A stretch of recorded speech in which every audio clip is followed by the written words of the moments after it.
Round 2 of the Fast Family League Showdown kicks off tonight, and now these drivers will have to deal with the twists and turns of the road courses and the challenges of gear shifting.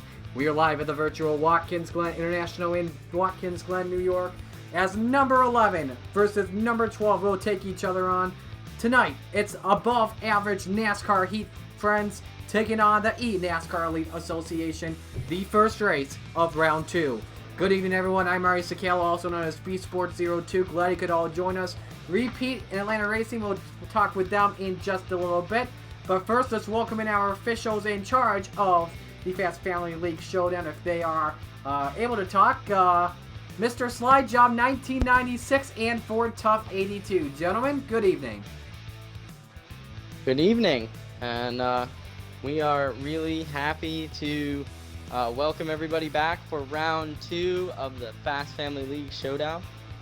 It was an exciting first round, and the second round will be even more exciting, I'm sure. So we are ready to go. We're going road course racing. We are going right and left this time, so it should be a lot of fun, and we hope you guys enjoy it as much as we are going to. Ford is handling the drivers in the drivers meeting, so I'm going to introduce our 3 wonderful commentators tonight. Starting out, making his, I believe, second appearance with us tonight, we do have Mr. B Sports 02 in the booth tonight. So Marty, tell us what you're excited about and just, your general feelings about being back with us. Well, this is Watkins Glen International. This is pretty much my home track when it comes to NASCAR race, and I was supposed to be there on Sunday. Same with you there, Mr. Slide Job 1996. I was supposed to get media credentials as well. But unfortunately, logistics issues relocated Watkins Glen to the Daytona Road Course. But a few things are on my mind here when it comes to racing tonight. Number 1, it's patience. This is a long race. We're going up from 50% to 100%, 90 laps. It's going to be a long day on a road course going left and right. You got to be patient here, and I would not be surprised if we had a few hotheads in the Discord post-race. Absolutely. It's going to be one to watch for sure. Watkins Glen being one of the fan and driver favorites. Absolutely. What a great way to start this out. And alongside you, we have the great Atlanta Racing making his upteeth time with us. We thank him so much for being here.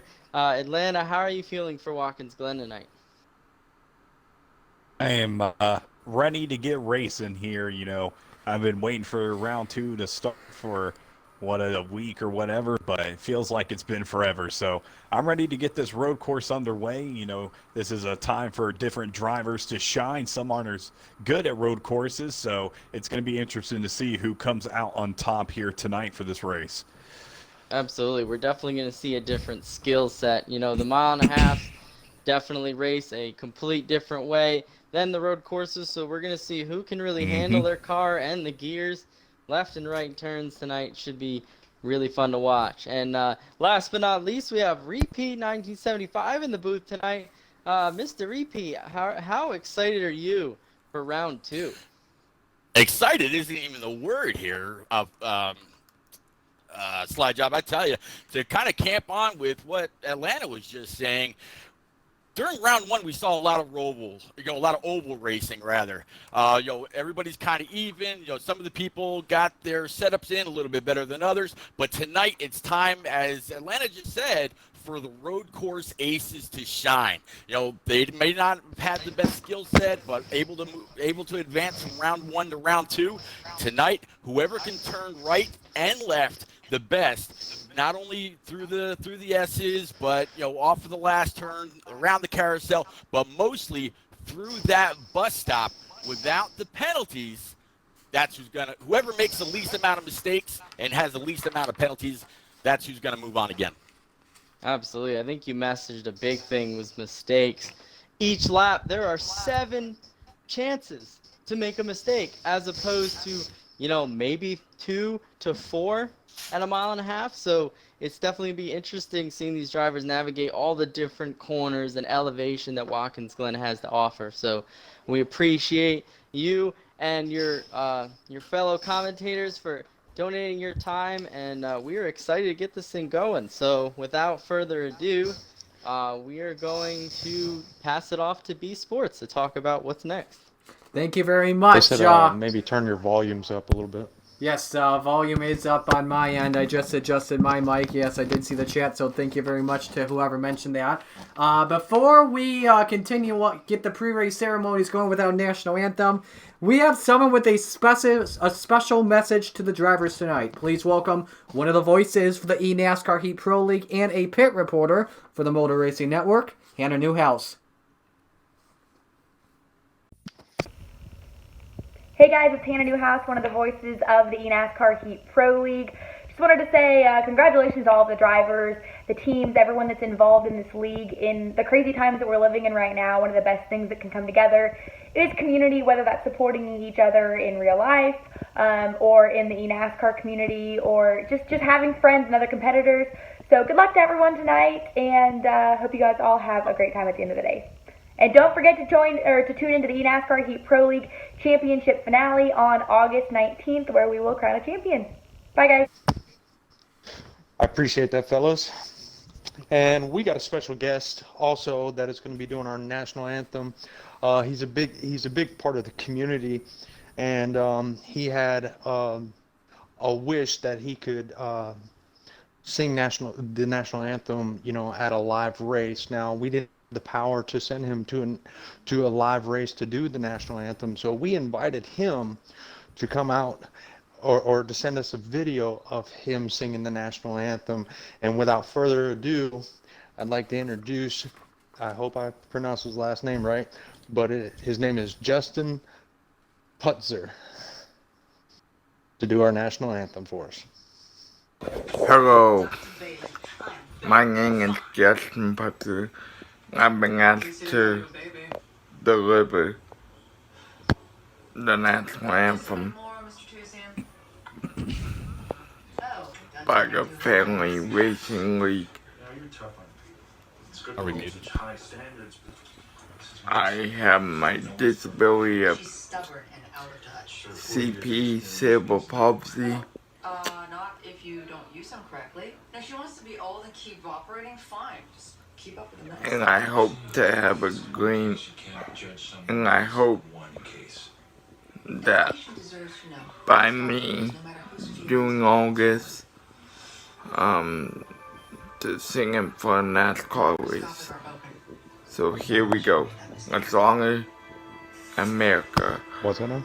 Oh, can you see my early light was so proudly beheld at the twilight last green who subscribes and bright skies through the pale for the ramparts we once were so gallantly screaming, and the walking background, the month bursting in air, came through forgotten night, that our flag was still there. Oh, see the gas gone and go banger, banger, yeah. For the land of the free and the home of the brave.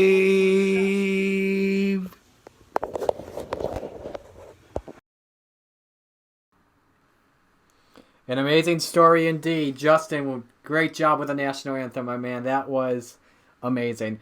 Let's take you for a lap around the Watkins Glen International. 2.45 miles on the only track where they go right for the first turn, and that's probably the most critical part of the road course. Turn 1. It's downhill, a flat, hard 90-degree right-hander. Good place for passing, and it's a good place to lose it early at the start. Turns through 2 through 4, uphill going to the S's, sweeping right, left, right. Yeah, if the car is tight in turn number 2, you have to let off and go and let off the gas for a second. Dangerous spot as well for accidents to happen. Then it's down a long back straightaway into probably the most critical part as well of this racetrack, the bus stop, the inner loop. A right, left, right. Cut it, and you're going to lose a lot of time and potentially as well a stop and go penalty in the area to the left, the outer loop, the carousel, as I like to call it. This is going to be a pedal fest in this area. Let off the gas right there. You can use this runoff here as an area to make some passes as well. Going down this straightaway into another left-hander in turn 6, another 90-degree. You got the 100-meter markers on the right. Brake just at that line. Go to left, downshift to 3, then keep it on the gas, and then just after the foam, right-hander, you can downshift going into second gear. And that's a lap around the Watkins Glen International. Now, pit road is not going to be as scary as it was at those high-banked 1.5-mile tracks here. You go into turn number 7, use that yellow line, go below it, and then once you hit those 2 lines there, break it all the way down, pit road speed, 40 miles an hour, and that is how you get around the Watkins Glen International. We are just getting set for qualifying here. Should be starting shortly. So, gentlemen, while we are waiting for the lobby to start up, I would like to get your keys to the race. Actually, we're not going to go to the keys to the race just yet. Let's talk about the leagues first off. First off, the Above Average NASCAR Heat Friends League, also known as A2, founded 6 months ago in February with 35 drivers across the top 3 NASCAR series. They are coming off of a big win, 369 to 275. Over PSES on the 1.5-mile tracks. They enter round 2 as the number 11 seed. 4 of their 5 drivers had top 5 finishes. E-Dog, Deplorable Me, Lurkin Tom, and Macho Melody will be the guys to watch out for. However, though, the owner of the team, Ryland Pennell, did not have a good finish at the end of Stage 3. If AANHF wants to win this close matchup, Ryland needs to rebound and race hard here. So I will go over to Repeat. Repeat, give me your keys here for A2 if they want to win tonight. If they're going to win, if they're going to get ahead of ENEA, a great group of guys that I actually knew just a little bit during their last season. They're all pretty strong, a lot of great drivers in there. If they're going to want to get move on to round 3 where we head on over to the super speedways, they're going to have to make the least amount of mistakes. I kind of touched on that just a little bit ago before that amazing rendition of the national anthem. And again, great job, Justin. Big props to you, man. But yeah, they're going to have to make the least amount of mistakes and bank on ENEA kind of giving the race away, I think. Yeah, absolutely. From Trucks to Cup, they race Thursday through Saturday at 8 p.m. Eastern Time. They do not allow custom setups, meaning presets are the standard for all drivers. Cautions are manual. Stages are on with times 2 tires and field wear. Races for them, 50% length and points payout. There you can see the results on the screen from last week. 369 to 275 was the final score as A2 was able to advance. Now we move on to the ENEA. Recently founded this year, 27 drivers racing all 4 series on Heat 5. They came in as the number 12 seed in round 2 after a 356-288 win over 3WR, 3 Wide Racing in particular. The ENEA, if Vegas odds were a thing, they could be favorites to watch out for early in the stages as they won stages 1 and 2 in their opening round with Shotgun and Conman winning those stages. And in stage 1, they swept the top 6. Shotgun and Conman, they're definitely going to be leading the way for these guys. And as you can see as well, there are the starting lineups for both teams. So I'll go to you, Atlanta. We're going to be the keys here for them if they want to advance to the next round. I think, it's a 100% race here tonight at Watkins Glen, so you're going to want to stay focused. You're not going to want to try to win it right there from the get-go, which a lot of drivers make that mistake and think they can win it on lap 1 or 2. Take some time around the track. You may not have the perfect cut into a corner or something to take somebody over. So just wait a little bit. You've got the time. It's 100%. And I think just playing the waiting game and being patient, working with your teammates is what's going to get you a win here tonight at Watkins Glen. Yeah, let's break down the race for you all. This is up from 50% to 100% for the road courses. 90 laps around Watkins Glen International, 220 miles. Stages will be set at 20, 20, and 50. The pit window, remember, it's 3x. That's the rows here in the tournament. So the pit window will be about 8 to 10 laps. And the pit road speed here, 40 miles an hour. Now I'm gonna put you guys in the driver's hands. Obviously, we don't have custom setups, but if you're using preset setups, 1 being tight, 8 being loose, what are you going to use between 1 to 8? Let's start off with you, Atlanta. I usually use probably like a 3 or 4 maybe at a road course. I'm trying to, not get it too loose, but get it where I can still get around those corners pretty fast, because a NASCAR isn't really built for these types of tracks. So when I'm racing F1, I know I can just sling around those corners no matter what. But with a NASCAR, it's a little bit harder. So I'm trying to keep it a little bit more steady and work on that gas and brake, the gas and braking. That's what I try to That's what I try to use to really get my race going forward, because, if you can cut that corner a little bit more than the guy behind you, you're going to slowly shave off time and get a little bit further up. All right, now repeat. What are you saying for your setup? As just as Atlanta was saying, I was sitting in my chair holding up 3 fingers. I couldn't agree with Atlanta anymore, and that wasn't only just to rep my driver, Dale Sr. He hit it right on the head. You can't when you're coming off of turn 1, you're trying to get back in the throttle. You can't have a preset so high that you're just going to loop it around, or you're going to come across those rumble strips, which is fair play. You got to keep the car under you, keep going, keep the nose pointing the same, in the right direction, and you want that. You want those rear wheels really digging. So I'd go with the 3 as well. Yeah, in my opinion, I'd probably go a little bit riskier. I do like number 3. Got to do it for Dale, obviously, and do it for Kaz Grella, too, if we're going to talk that situation. But recommended setup for me, it depends. I'd probably stay neutral and go for 4, maybe even 5 if I'm using a stronger wheel, so go half tight, half loose there. A looser setup, though, can lead to a lot of wheel spin on the exits or corners when you spin out. And locking out the brakes, going into hard turns like turn 1 and even the bus stop and turn 6 and 7 can lead to spinning out as well. When it comes to car control without any assists, probably want to go with a 4 at the moment. Let's take a look at the bracket and the rankings coming in. Winner of this matchup will be taking on the winner of No Name Racing League, and a little on the high side. And if I'm looking at my notes correctly here, repeat, you are the voice of the No Name Racing League. So this is a matchup that you are keeping your eyes on tonight. Absolutely. As the voice of NNR, all 3 series, their trucks on Tuesdays, Xfinity on Wednesdays, and Cup on Thursday.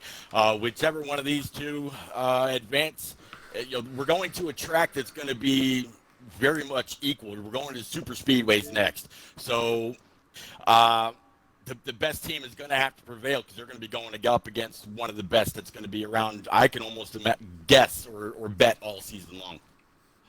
Yeah, absolutely. We have just gotten the invite, as you just heard from Anthony. We are not accepting it just yet on our onboard stream we are watching from Shotgun. Just got about 8 seconds until we can accept the invite. And let's confirm with Anthony. Are we good now? Good to go. Go ahead. All right, thank you.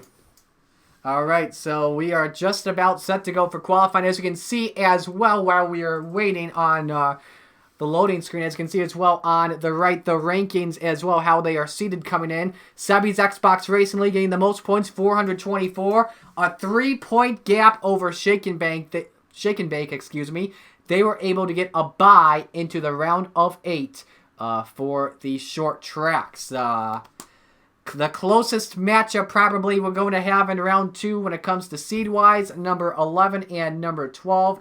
Let's get qualifying underway. So as we were So we haven't talked about this yet, but here are the rules for qualifying.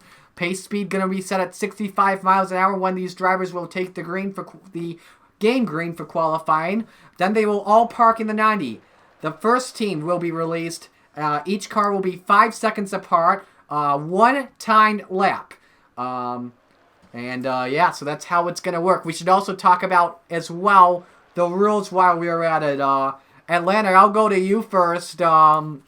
Course cutting is going to be taken really seriously here, and if you do course cut, the race control will want you to record the footage, and if not, it could be a hefty penalty.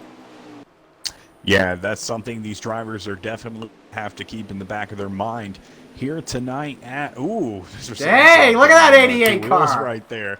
That was crazy, but yeah, something they're going to have to keep on their mind here tonight is do not cut those corners. Sometimes it does seem easy, but you just need to stay where you think you're good. If you have to question it, then you probably should not be doing it. So I've seen a couple of races at the Glen, unfortunately, where drivers think it's funny or they think they can get away with it. Nobody's going to see it. Somebody's going to see it. We have so many people watching this from so many different angles here tonight at Watkins Glen. They are bound to get it on tape. So hopefully we won't see much of that, as the league owners were briefed before the race on it and let their drivers know pre-race. So it should not be much of a problem here tonight at the Glen. Yeah, absolutely. Course cutting, they're going to take it corner by corner. You cut the grass in one inside, it's going to be a game penalty. If you go wide, it will be considered inbounds. S's are going to be no worries. But the bus stop, heavily enforced, like we said. Right and left, if 4 tires are in the grass and the game does not give you a penalty, it's going to roll as a stop and go. You got to pull to the left outside of the carousel and then come to a complete stop, then go again if the game does not penalize you. Carousel, everything's in bounds. 6 and 7, if you hit the grass, usually it'll come down to a game penalty. So while we were at it for qualifying, let's get your keys for the race. I believe I talked with Atlanta last time, so repeat, let's go to you. What are your 3 keys to victory? Consistency, patience, and just a slight bit of aggression, as we're still watching old slide job of Hazard guide these guys around Watkins Glen. They're about to pull on over and send them out to qualify one by one. But yeah, consistency, patience, and just a little bit of aggression when it's needed. And if you can make the least amount of mistakes, I think you're going to be golden here. What about you there, Atlanta? What are my 3 keys? Probably going to be very similar to what Repeat said. Just making sure that you're keeping your head in the game and not, it's a long race, just not spacing out or anything. Taking it easy and definitely not trying to win on that first lap, or when you could possibly pass in the lap or 2 and do it safely, rather than just risking a caution or something like that. And making sure you're working with your teammates. Teamwork makes the dream work, so always want to be working with your teammates no matter what. And if it's a situation where you might be coming in a position behind a teammate, don't risk it to get in front of them. Just let it happen. This is a league showdown, not a you showdown. So this is what I look forward to here at the Glen, is some good racing. My keys are going to be for the race, like I said earlier, patience. We're at a long road course, long race, fast straight, bunch of 90-degree corners. We're going to want to hit the loud pedal and pass as much as possible. Don't be surprised if we see some conservatives early in these first 2 stages. Gear shifting. A bunch of drivers will run manual tonight, and the best advice here, as long as you're downshifting, do not downshift to the first gear. The first gear will get your car wicked loose and can lead to spinning and even crashing. Into turn 1, I'd probably go from 4 gears to 2 gears, as we're watching E-Dog 8829. Up the S's, you go upshifting. No brakes sometimes, you just have to let off the gas. Up 2 through 4 on each corner. Into the bus stop, 4 down to 3, sometimes 2. The outer loop, it's going to depend on how you do on the exit of the inner loop. Remember, that is a pedal fest there, so keep in mind that. When you come into turn 6, you're going to want to go from 4 down to 3. And then turn 7, it's going to be 3 down to 2. That will take you to the finish line. I'd like to welcome all of our viewers that are tuning in right now to twitch.tv/The White Lightning Race League 20. 34 viewers right now, and that is impressive. I thank you all for tuning in tonight, including our good old friend Rock NASCAR 388. Also has the same first name as me, but I won't say, but you guys don't know what that is. But Rock, hello to you, my man, and yes, best of luck to all the drivers tonight. Say hello as well to John Frey 32, welcome in tonight, and same with Dr. River 88 completes his timed lap, so he is done there. Now we're watching the 18 XX Briley 9XX coming out of the final turn. A good low line for him as he comes across the start finish line. He'll have his qualifying lap all good to go and wrapped up. And yeah, looks like a bunch of drivers all just finishing up. Here is Jaco and number 21 for A2, just coming out of the loop. And like I said, repeat, you gotta be consistent. Once again, that outer loop, it's gonna be a pedal fest. It's kind of like similar to Road America and the Carousel, which some of these drivers will be at in the next few days. Yeah, I mean, getting into the bus stop, you got to make sure that you hit your marks. That way, you don't hit that guide rail on the inside. You want to make sure that you're not cutting the grass all the way. That's why you see a car sitting on the opposite side. Really keeping an eye on things as they roll tonight. Watching this 22 right now, this ENEA con man, as he comes through, trying to keep that 22 pinned to the bottom all the way around those rumble strips without going over, and then getting it on down, heading towards that last, the second to last turn, like you said, downshifting into there, getting back on the gas as early as possible, using a little bit of the rumble strips, gained a little bit of traction, heading into the last turn, coming to the end of his qualifying lap, out towards the start stripe. That's a pretty good lap around Watkins Glen. I got to think Conman's going to be pretty quick. We'll take a look at the starting lineup real quick. Once it ends and confirm to you who is on the pole. There you see as well the 14 just about to cross the start finish line. Nats Fan 2 for ENEA. And I think, do we have someone else possibly? Yes, I believe we have Knockout remaining. He's going into the bus stop for right now. Remember, you got to be consistent in that inner loop. Right, left, right. So it's like the inversion of the Daytona Road Course bus stop. Now, I'll ask you here, Atlanta, did you take anything away from the Daytona Road Course real-life action that we saw this past weekend when it came to the bus stop and transfer it over here to tonight? Yeah, I definitely learned that you do not want to make your passing move in the bus stop. I saw many cars either ruin their front end or spin out just trying to pass and not just do a single file through that bus stop. That's almost a must-have when you're going through that bus stop, is trying to have a single file. You can sometimes take it side by side, but it's always going to be risky, and sometimes it leads to drivers, like I said, spinning out. So that's one of the big things I took away. And one of the other things I always take away from tracks like this is you got to cool it in turn one. You're not going to, want to slam on your brakes, but you're not going to want to speed through it. Just glide on through, and you'll be good to go, because so many drivers taking it too hard through turn one and either spinning out or ending up in the grass. Black Hammer about to complete his final qualifying run, and the same can be said for the 9 of Annihilator competing for ENEA as well. So he is all done there, and looks like we got everyone all finished up for qualifying. Yeah, that's gonna do it. So we'll see who's got the pole real quick in just a moment. Real quick, if you have just joined us, let's take a look at your lineups for tonight. Just get them loaded up here real quick. So as you can see, for ENEA, we've got Conman, the leader. Then you got Hydra behind him, Hound Dog, Black Hammer, Annihilator, TRT, Nazfan, Knockout, Shotgun, and Justin Helton.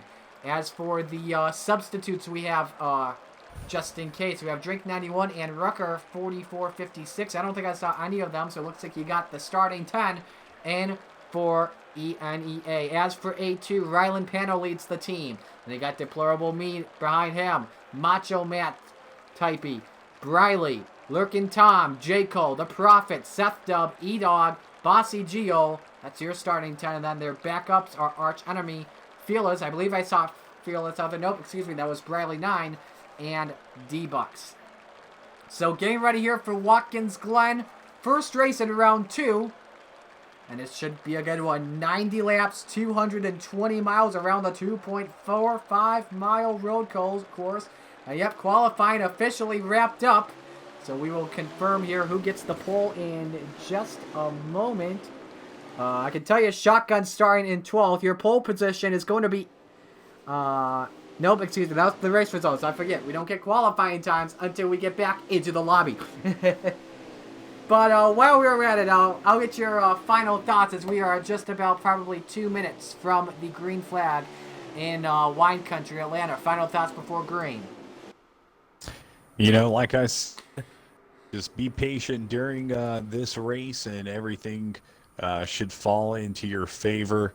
You know, don't let the other guys, you know, make you run don't run the other guy's line. You know, you run your line.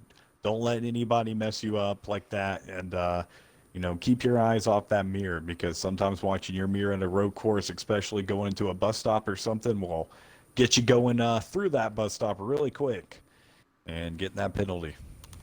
And let's confirm real quick who the pole sitter is going to be. It's going to be Shotgun with a 107.958. That's a blistering fast time for him. And we're just about 30 seconds away from the green flag. And I think he may have paused it, actually. I think Anthony did. So, yes. Repeat, Pete, I don't think we got your final thoughts before we go green. Give them to me, my man. Yeah, just like what I mentioned earlier, first of all, patience. You know, getting around this place. If you're confident in your abilities, you're confident in your car, you're confident in your setup before we actually get down pit road. Be patient. Getting up through the S's the first time, getting into that bus stop, getting into the carousel, coming to the second to last corner, and of course the last turn. You know, if you've got the setup to win and you know you've got a fast car, like you just said, I mean, Shotgun, that's a blistering lap of 107. So great for him. He's going to have a great point. But if you're in middle of the pack or back of the pack, be patient, let it get spread out, and then attack. Pick them off one by one and do your thing later on, but hit your marks. It's an ENEA front row lockout with Shotgun and Conman taking up the front row. And then the first guy that will be starting for A2 will be E-Dog. He starts in third at a 108.457. Then it's Deplorable Me, also for A2, starts in fourth. So row 2 is an A2 lockout. Once again, we just got the invite. We are just a few moments away from green flag here for race number 1 in round 2 of the Fast Family League Showdown.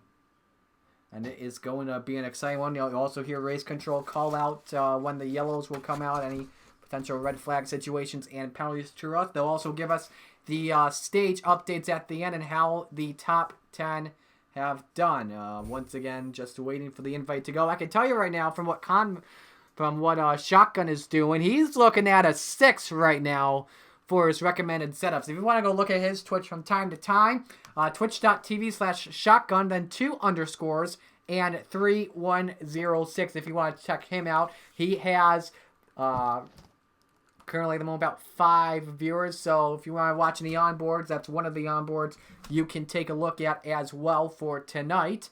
Once again, it should be a good one. And we thought we had the countdown clock going, but it is still paused once again. Oh, wait, we are just about 20 seconds out from the loading screen here. And once again, we will wait until Anthony says we can accept the invite. Yeah, I mentioned earlier that I knew a lot of these guys before they became ENEA.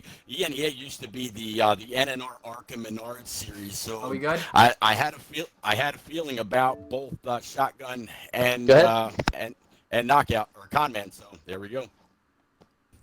All right, so we are connecting right now to the race stream, and let's get it going here. The first road course race in round 2, and we are glad you could join us here for some Tuesday night racing. 27 viewers already. Welcome those of you tuning in here to the White Lightning Racing League Twitch channel. I'll give a quick shout out before we go green. Make sure you tune in Thursday night to the White Lightning Racing League. That should be a good one as well. You can also tune into the other streams as well during the Fast Family Racing League. This next time we'll be using the Twitch channel will be this Thursday night as we go to the New Hampshire Motor Speedway. Start time there will be 8 o'clock. For that is the next stream coming up on the WLRL page. But yeah, we're about to turn them loose, friends. Get ready for some road course action here in wine country in Watkins Glen International. Sit back, relax, and enjoy this one. And you got to strap in and hold on tight. We're about to turn them loose and drop the sledgehammer here. Once we get out of this loading screen, we're just waiting for the entire field to get loaded up for us. And here we go. Round 2, ladies and gentlemen, boys and girls. It's showtime in New York. We only got a crash at the start. The 3-car around, the 8 around. That's Hound Dog and Black Hammer. You got the one of Hydra as well. So 3 ENEA cars involved already. They come out the 90 into the S's for the first time tonight. Shotgun with a good start. Back in second, it's that 88 of E-Dog. Here they go up through those swooping S's. Third spot, it's Conman. On fourth position, I believe it's the 4 of Deplorable Me as we go into the back straightaway for the first time today.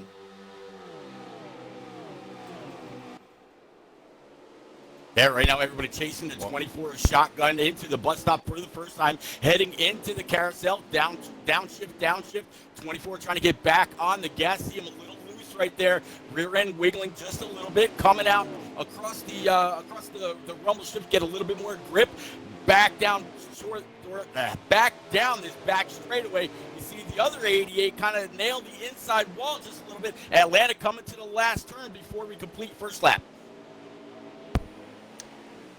Yeah, so far that was a weird little start right there, but the 24 of ENEA Shotgun going to be taking this first lap here at Watkins Glen. Looking on board with 22 of ENEA Conman. And that's exactly how you want to take that turn right there, as we see a lot of drivers overshooting turn 1. And that's exactly what you don't want to do. Losing a couple of spots right there, but the 22 is going to be pacing out right there with the second place driver. Or, I'm sorry, that's third place. He's in fourth. And they're getting pretty even, and another car is just sitting right there. Y'all see that? Yeah, I believe that's going to be your admin kind of watching the bus stop. That's the 1 car. Yep. Oh, Yep. okay. Man, he's smart. Yeah, he's just being He's your sitting there like a watchdog cop. out there. Yeah, he's taking those speeds. He's making sure that you don't cut the corners, or else he will administrate the stop and go to you, and you do not want that. Off of turn number 7, it's still that 24 out in front. E-Dog currently running in second. There's Deplorable Me currently running in third. Hound Dog and Annihilator going at it in the back of the pack. Some front end damage to the 3 machine, and right, that's aero damage, and a track that's got a lot of straights for right now. Pete, that's aero damage you do not want right now. No, you don't. It's going to make you a whole lot tighter getting into some of these corners that are a bit sharper. You know, we talk about the second to last turn, the last turn. I mean, they're relatively a short distance between two, really not getting a whole lot of speed through there. But as you're trying to brake coming into the bus stop, or you're trying to brake coming into, turn 6, I believe, it's definitely going to cause a little bit of a problem. There's a few guys out here with some front end damage already. Yeah, absolutely. We keep our eyes going through the pack, see if we got any good battles happening on track. Nice battle here between Hydra and Briley. ENEA versus 8-2, and you see the 95 car of Bossy Geo going into that runoff on the outside, just where the IMSA sports cars enter the boot, going into turn number 6. There you see the 1 machine of Hydra once again, and keep going out. Focus our eyes to the field right in the back of the pack. I think these guys here are being conservative, like Seth Dub. Justin Helton, not really. He's currently in 4th position. Briley in the 18, staying out in the back of the pack. Same with Bossy Geo. And I think Nats fan is staying in the back of the pack as well, being conservative. Don't want to make any mistakes early on here, Atlanta. No, you definitely do not want to make early mistakes, because road courses will not be very forgiving, as we see the 4 eating some grass right there. And that's going to get the car behind him almost caught up into the back end. And that's Let's go take a look at our DRT. leader. Yeah, 24 of... 24 shotgun still leading this thing as we head into the final turns right here of the lap. He is, pretty much just got this gap between him and first and second, growing and growing every lap. So he's definitely got a fast car here tonight. Those of you watching him right now on the Twitch page, only 2 viewers, and one of them obviously is me. when he comes across the line here, let's see how many laps he's got to go here in the stage. 16 laps in stage number 1. So we're just about a little bit halfway through the window. Remember, it's 3X Fast Family Racing League rules, so expect 2 stops, but potentially some drivers may go 1 and try and save fuel. I wouldn't be doing that. I'm not really the best at saving fuel here in NASCAR Heat 5, obviously. But yeah, Shotgun just leading the charge. So remember, we got about 2 pit stops here. Good battle happening here between Justin Helton and Deplorable. I think that is for the 5th spot on the track. And Helton dealing with a bunch of other cars in his rearview mirror as they go through the bus stop. The 11 car, the 1 car, the 18, and 11 and 1. They're all from ENEA right now, but that 41 all the way to the outside. Here comes TRT on the bottom. And he's going to clear that 41, get a nice little arrow push from Hydra. The 18's got to get easy on the brakes. The 11's in the wall on the outside. That's going to cost him a spot to Hydra. And TRT, probably not happy, going to try and counter on that outside, trying to get a work.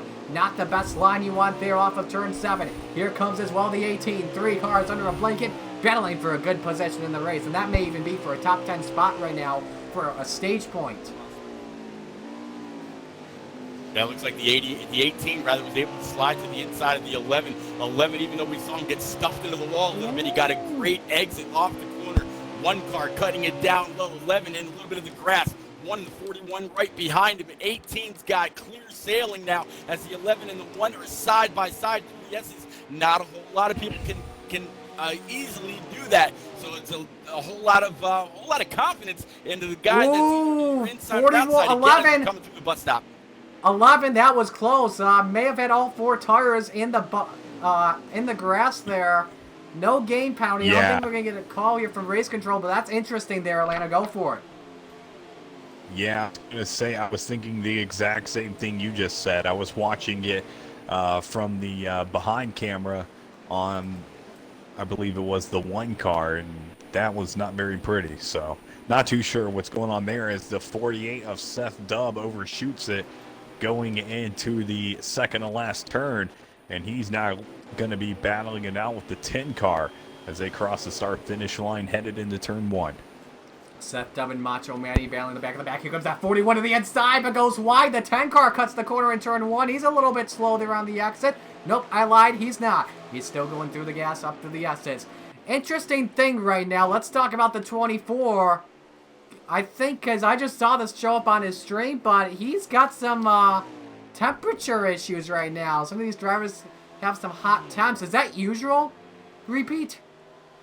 No, I wouldn't imagine it'd be hot too soon. I mean, 230 to 245 is all right. They say about 220 is about max, is about normal. So if he's running a little bit hotter, he's still on a preset. Nobody's been able to work their way down pit road yet to make any adjustments. That was actually something I was just thinking about. You know, when you go down pit road, how much of a change are you really going to make? You want to kind of keep the car balanced, both right side pressures and left side pressures even. Not really sure if you want to play with the tape too much because you are very, very strong in these gears, especially going down the straightaway heading into the bus stop. But no, I would say if you're still on preset, you haven't made any tape changes yet, you're going to be all right as far as temp goes. 17 car, we just showed him knockout, currently running in the 2nd spot. In fact, ENEA currently holding the top 3 spots for right now. Let's check here with the 22 car and see if there's anyone behind him that's in the 4th position. That is E-Dog, and that's the first guy from A2 currently reigning 4th, and then 5th is the 19 of Lurkin Tom. So right now I see stage 2 early on here, Atlanta. Give the advantage to ENEA right now when it comes to stage points.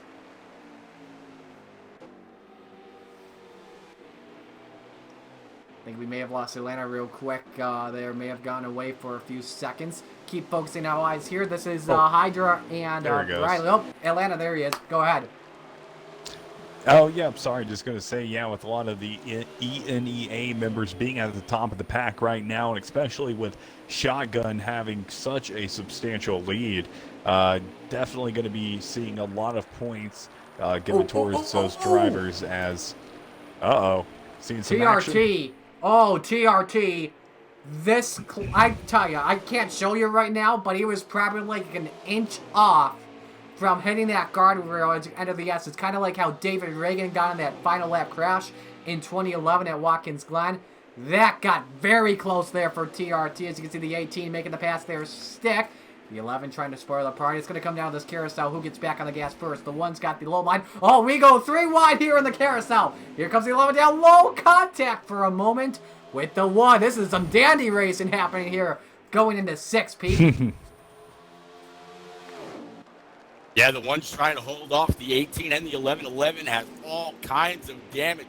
He looks like he's been through a demo derby or been playing Wreckfest for a while before coming out here. But the 1 car holding off the 11 and the 18. You got another car, I believe that's going to be the 3 car trying to join this party.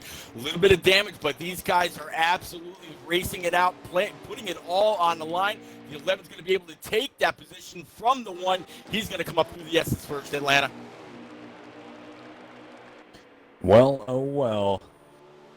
Let's see what Shotgun is doing currently. Still with a substantial lead as we look to the 22. We got someone down pit road. We got, sorry, Atlanta, we got some drivers coming down pit road low on fuel. Seth Dubb came down. Justin Houghton also came down. I'm going to guess here, Pete, early on, in the words of Larry McReynolds, got to get your 4 fresh tires in Sunoco Racing Field there. They're going to load the tank up with, I don't know how many gallons they have in these 3,400-pound stock cars. But, yeah, I'm going to guess 4 tires and pit stops and maybe a damage on the front end for that 48 machine. So we'll just have to see what happens. I think the 88 may have pitted as well. Helton exiting pit road, though, and we're going to have some more drivers coming in. I think TRT is coming down. Slow pit road speed. Same with the 1. 40 miles an hour. TRT and Hydra coming down together. It could be their only stop of the race. It may not. So, let's get back to the field here and show you the 24 on his pit stop. There's the 48 going by. 4 tires here for Shotgun. I believe he should have the lead, and I think, yep, he's going to come out as the leader here. Knockout should have second provisionally, and then Conman coming out in third. So they got the top 3 spots. I would have a feeling that E-Dog would be in 4th or maybe 5th right now. But it's been a good... Excuse me? 88 is the leader. 88 is the leader, so we can confirm that E-Dog is coming in for his pit stop right now. Messes up the entry a little bit, gets in the inside wall there. I think trying to scrub off some speed as well. May have been coming in a little bit too hot. But remember, if you get called for speed on your way into pit road, you'll be held for about 5 seconds in your stall before you can come back out. You see deplorable me in the 4 car, and look who he's got for a challenger right now. TRT. I think this would probably be for 4th or 5th here once the 88 cycles through pit road. Deplorable me in that Kevin Harvick number 4 scheme. A good race so far. Clean race as well. Look at that car. No damage at all whatsoever on the Busch Light Mustang. See the 11 car using that runoff a little bit. It kind, that was one of my keys. You gotta be careful in turn 6. There when it comes to the runoff, because you could get a little bit loose, spin the car out. But some of these drivers are handling turn 6 without any issues whatsoever. So that's pretty good to see for right now. Yo, Slides Off just said the 88 was the leader until he came down pit road. I'll tell you, on the axis of the pit road, he actually nicked the inner guardrail and did a full 360, but it was able to keep it going. That's going to take a few seconds away, but we saw the 24 was the leader before that first round of green flag pit stops. He now has a commanding lead. 88 came in, he was second to the 24 before the 24 had to pit before him. Now the 24 is all but gone from the 88's view. 24 the leader. Shotgun currently with a 2.3 second lead. He comes off the final turn. There you see the 17 car of Knockout running in second position here. Coming across the line. There are 8 laps remaining in stage 1. So it'll be interesting to see what happens. He's up some lap traffic as well. That's Hound Dog in the 3. That's one of the 24's teammates. I would not be surprised if the 3 car just let him go by. Remember, Hound Dog did not get a good start whatsoever. Messed up really bad. And by really badly, I mean really badly. Right at the green flag. Spun. And remember, cautions are going to be different here on these road courses. And let me explain why as I try to find my pre-race notes here. Yep, here we go. Now, the ruling is when it comes to cautions, they will come out when either the track is blocked or a car crashes and receives engine damage due to contact. They can't get it on their own for yellow. A clip must be provided of the yellow flag that came out. There you see him going in the runoff. And then the top 2 go by. But, oh, actually he stays in front. But we got a battle for the race lead. Here comes that 17 machine trying to challenge for the point. That is Knockout. Yeah, Knockout just trying about. To get... Oh. Sorry. Go ahead, Lena. No, go ahead. I was going to say, yeah, 17 full sent it into the back of the 24, able to, or maybe trying to get into the corner just a little bit too aggressive. Definitely, I'd be curious to see what the hood of that 17 looks like. Right now, ENEA Shotgun in first, Knockout second, Conman third. So right now, it's an all ENEA top 3 with Lurkin, Tom Gaming, and He's got a draft. E-Dog running out your top 5. Man, I tell you something, that 17 had a really nice toe down the back straight, but that inner loop, not really a good passing zone here. But yeah, like you said, ENEA, they're occupying the top 3. Lurkin Tom currently in 4th position for A2 leading that charge. E-Dog currently in 5th. I would have a feeling that ENEA would have the advantage. It's pretty tough figuring out who's in positions 6 through 10. I'm very surprised, though, here, Atlanta, that Hound Dog has not let the top 2 go by him. Yeah, it's Oh, we got in the wall. It's just one. Don't let him go by. Uh-oh. Go ahead. Yeah, it's one of those things, you gotta be aware of your surroundings. So, you don't want to be that guy in this scenario, no doubt, because you'll be getting some words after the race. And you see there, Hound Dog actually went really wide, and this is going to open the door up here for his teammate Conman. Repeat, Conman just put up a nice gap on that 17. You think that 17 machine there of Knockout is trying to save some gas? Oh, I don't know. I just saw the 3 car kind of push that 17 real wide into turn 1, going through the bus stop together. 3, we just saw him get into the outside wall as the leader was going on by after the last turn. 17 and 3 now side by side, coming off the carousel, heading down the backstretch. And now the 24 dealing with traffic of his own. That's also his teammate. That's NASFan 2 going into turn 7. Excuse me, that was turn 6. Now they're going into 7. Well, let's see how the 17 can try and do going up against the 3 machine. These top 3, the best cars right now. You gotta go back about 5 seconds here. We'll just get a lap check here real quick before we go 5 seconds back. 5 laps to go here in the stage. 7 seconds back on the leader in 4th is the 19 of Lurkin Tom. And again, he's leading the charge. He's been having a good race so far here. I believe I talked with Atlanta last time, so it's to you, Pete. Yeah, no, definitely ENEA doing a great job. Lurkin Tom sitting in P4 with E-Dog right there. So E-Dog, he's he's for AA as well as Lurkin Tom. So 3 of the top 5 being held by ENEA. The 2 others are for AA. So right now it looks like it's pretty split. Not quite sure, as you just mentioned there, Marty, who's in P6. But I don't believe there's points for leading laps. So nope, it there could were be not. So it could be really close for max points here in stage 1. I can't tell who's in P6, but I think that would be the 4 car of Deplorable Me. And let's see if we can just confirm that real quick. He's just exiting 7, and I believe he is in P6 at the moment. Now who's in 7th? Well, we can't even tell right now. Who is in 7th? It's tough to figure out. Who is coming off of... It's about to come across the start-finish line. I think it would be Hydra. I think Hydra would currently be in the 7th position at the moment. 8th would be the 95 of Bossy Geo. And if we can get to the 95 car, who would be in 9th? If you look behind him, would it be the 11? I think it would be the 11 car. Let's confirm it here. Figure out who the top 10 is. It would not be the 11, actually. Let's figure this out here still. Yeah. I don't know who that is. Just about halfway down the back straightaway, but we'll figure it out in just a moment. Yeah, but either way, behind this 22, great battle between the 3 and the 14. Of course, the 3 again being for ENEA Hound Dog, and the 14 of ENEA Nasfan. Now, Nasfan, he actually just got lapped by the 24. So he's right now the first car on the lead lap, just trying to keep up with these leaders, make sure when this stage 1 caution comes out in about 3 very short laps, if that was about right. You got it. He'll be the first car. He's going to be the one to get his lap back. Yeah, 3 laps to go in the stage, and yes, you are right. The 3 car, I believe, would get the free pass here for right now. So yeah, that's how I see it. It's about 1.5 second lead that the 24 of Shotgun has over Knockout.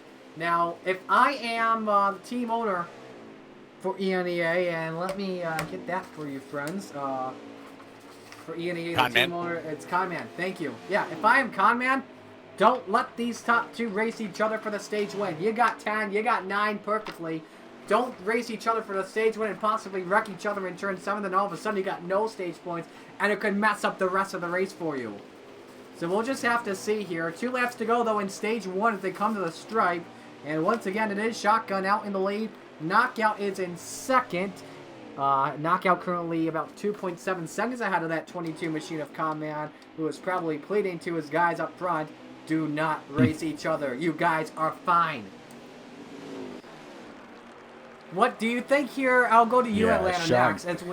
Go ahead. Actually, go ahead. What were you going to say? I was just going to say Shotgun definitely having a very, very strong race here today at Watkins Glen.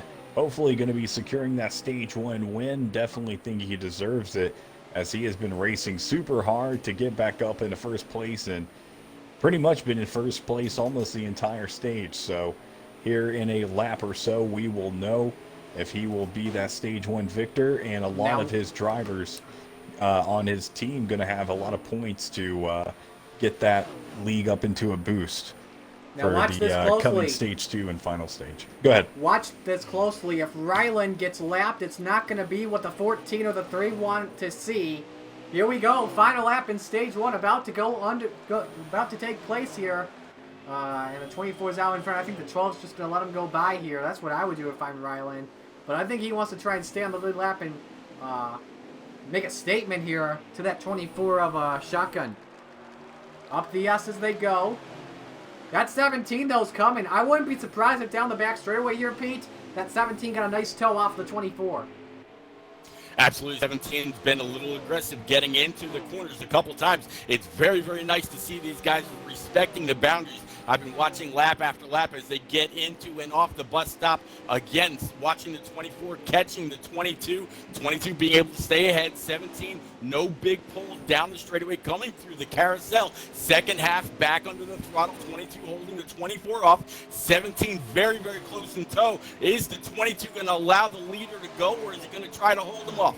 Coming to the second to last turn. 22 in, 24 in, 17 in. 24 back on the throttle, 22. And the 12's going to let him go by. A little wide. Yep, a little wide. Nope, 12's not letting him go by. 24. Stage 1 win on the line, 24 versus 17. It is going to go to Shotgun, your stage 1 winner. A close battle there. Knockout second. Conman is going to take third here. Let's get those stage results for you while we were at it. 1 through 5. Show them for you. Never mind. 6 through 10. So it's the 4-1, 95, 18, 21. So these are your stage 1 results. It's going to be the 24, Shotgun, Knockout, Conman, 17-22. 19 of Lurkin Tom, 88 of E-Dog. 6 through 10. 6 is the 4 Deplorable Me. 7th, Hydra.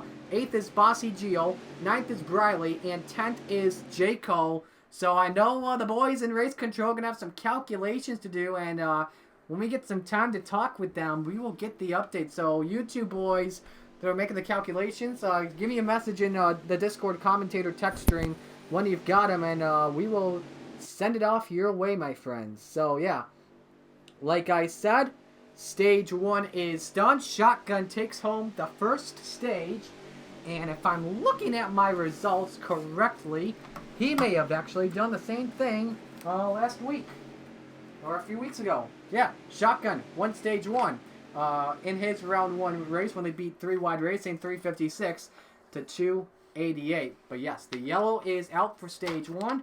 Drivers, I'm guessing, are going to go Fort Tires and Sunoco Racing Fuel. And here we go to begin stage 2, 24-17, your front row. Let's crank it up for you. Enjoy pure engine audio for one complete lap.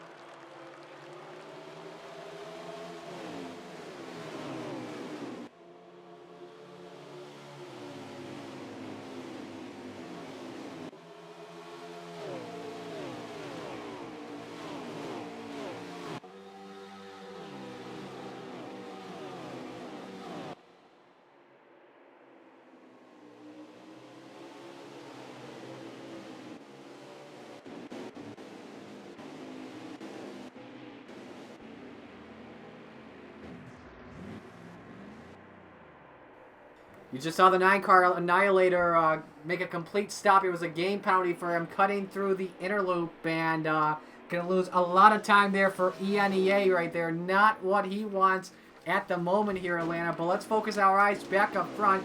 Shotgun's got a good lead at the moment over Knockout as your top 3 going to come across the line. Single file. Make it top 4. Ooh, the 17, a bumper to the 24 into turn 1. The 24 goes wide. Oh, Here comes Knockout. Wheels. And this opens the door now for Conman to try and take second. Here comes Lurkin Tom looking for third as well. Wild racing there. Knockout tried to land a significant strike in the world of boxing. There to the 24 machine. Tried to shoot him out of the way, but that did not work, and it's going to cost him a spot here, Atlanta. Yeah, that was that was pretty insane to see Shotgun go Don't just up call on out 2 numbers, wheels like tell that. them what to do. But a lot of action behind him. They're slicing and dicing, trying to get their way up to the 24. You gotta call out number. They know and he's got a penalty. You super can't fast just say car, numbers. and he is the guy to be here tonight. Absolutely, and I got a points update for you guys. And yeah, Anthony's got a points update. Anthony, who is leading stage 1? Well, we knew it was going to be a tight one because this is the closest seeded match with 11 and 12. You know, we saw a lot of exchanges there. ENEA with a slight lead, 31-24, but super tight right now. So currently, ENEA 31 and 24. A2, yes, just as Mr. Slide Job pointed out, it is very tight at the moment, and anything can happen in stage 2 once again. So stage 2, 20 laps, but we believe that these guys have started when we have 17 to go here. And this, once again, this is the best battle on track. Conman, the guy in charge here for ENEA, battling with his teammate Knockout for the runner-up spot. Let's go to the back of the pack here for you and see what's happening there. Oh, trouble, a 3-car around Hound Dog. Now let's see where that is. That is Justin. That's just after the inner loop there. Second time we've seen Hound Dog get turned today, and he's going to lose another spot here to Annihilator. And they are teammates. This has not been the race for Hound Dog today, Pete.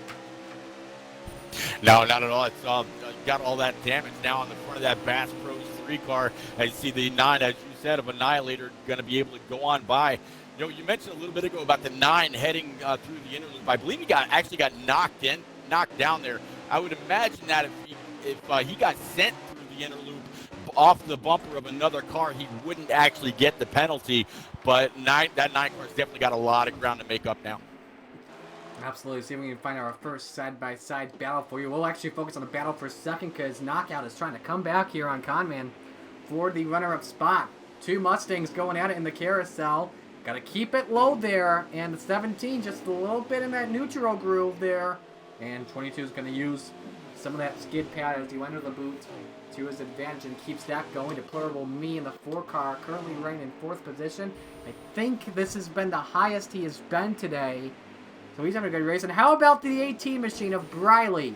Currently, I believe he's currently ranked in 5th position. Was not lapped earlier, but he could lose that to Hydra. Man, if this was real life, it'd be 2 brothers going at it for a position. But Briley, first time I think we've mentioned his name today in that 18. Good stage 2 early for him, Atlanta.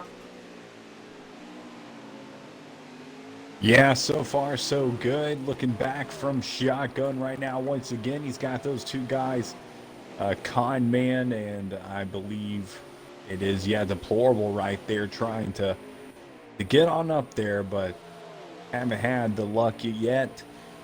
And a lot of damage, it looks like, to some of these cars. Racing a little too hard here in stage 2. You want to make sure you're saving your car for that final stage, because that's the stage that you really want to give it your all. As we're watching the 12 get on by the 14, and it looks like that is just some that's just some knowledge Glenn right there, how to get a little bit faster through that bus stop, as 14 losing position to the 12. I don't think, though, that is for position, because remember the 14 was lapped in stage 1, and the 12 car. Or, you know what, actually thinking about it, the 14 was actually the lucky dog, so I correct myself. You were right, Atlanta, that is for a position. Want to mention another thing as well, let's get to him. The 17 car of Knockout has been able to make the pass for second on Conman. Those of you guys who are currently wondering who was the highest driver for Pick'em, I can't tell you. I am focused on the race, unfortunately, but stay tuned into the Discord post-race for everything that happened. Pick'em, a new thing happening, so if you are in the Fast Family Discord, make sure you stay tuned for that post-race. Like I said, I can't provide the calculations. I'm just the play-by-play guy here for right now. Once again, if you have just joined us, round 2, race 1 here of the Fast Family League Showdown. It's the road course round here, and we're at Watkins Glen International in the virtual Watkins Glen, New York. I am B-Sports02, also known as Mario Sakala, joining alongside me in the booth today. Let's load them up here in the party. We got Atlanta Racing and Repeat 1975, our officials for today. Mr. Slidejob 1996, Ford Tough 82, and Frey Dog 32. Once again, if you have just joined us, it's been a dominant day for this man. Shotgun. He has led every lap that does not have to do with the pit road cycle. Best car all day, started from the pole, and he is kicking butt right now. Oh, the 17's in the wall. No, man. Knockout. Just knocked himself out for a moment out of turn 1, and that's going to knock him out at 2nd position. That's Conman's going to take it. That's a lot of speed loss for the 17, and this is going to open the door for Deplorable Me possibly to try and take 3rd.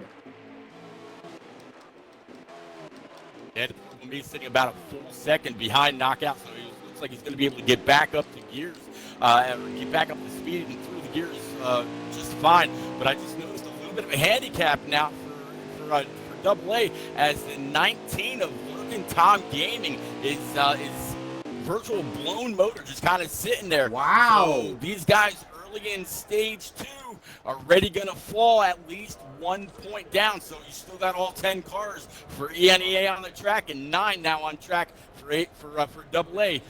Still, like you said, ENEA Shotgun leading it all, 22, and then 22 with Conman, and then Knockout still P3. Deplorable Me sitting P4, and Briley 9, as you mentioned a little bit ago. That's going to round out your top 5. Heading back up these S's one more time.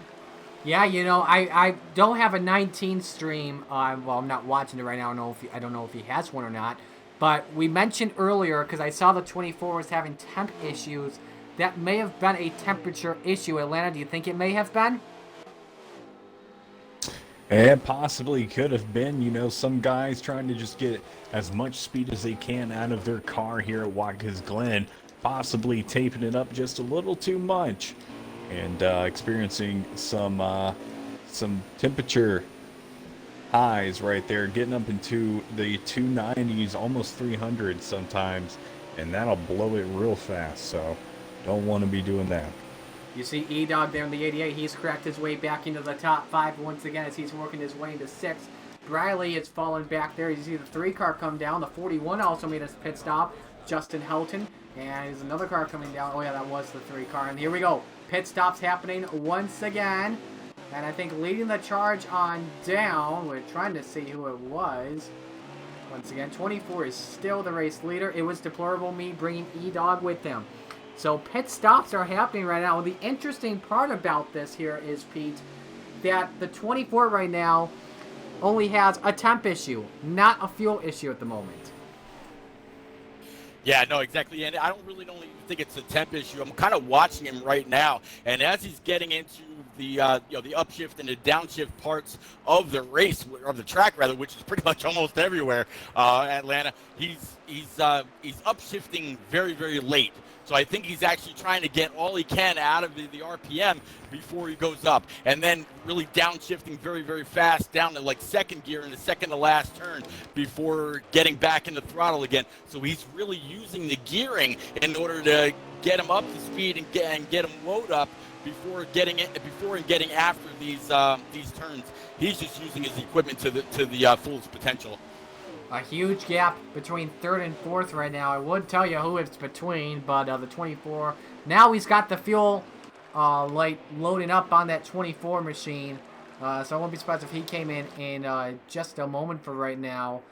E-Dog's already made his stop. I believe it's Deplorable Me. He already made his stop as well. And he's pretty far behind on that 88 machine for right now. This is the best battle on track here. Briley and Hydra, earlier on, they were battling for 6th. If I were to guess right now, they're battling for probably 4th. Maybe, yes, for 4th, I would guess. You can confirm it is the 4th position.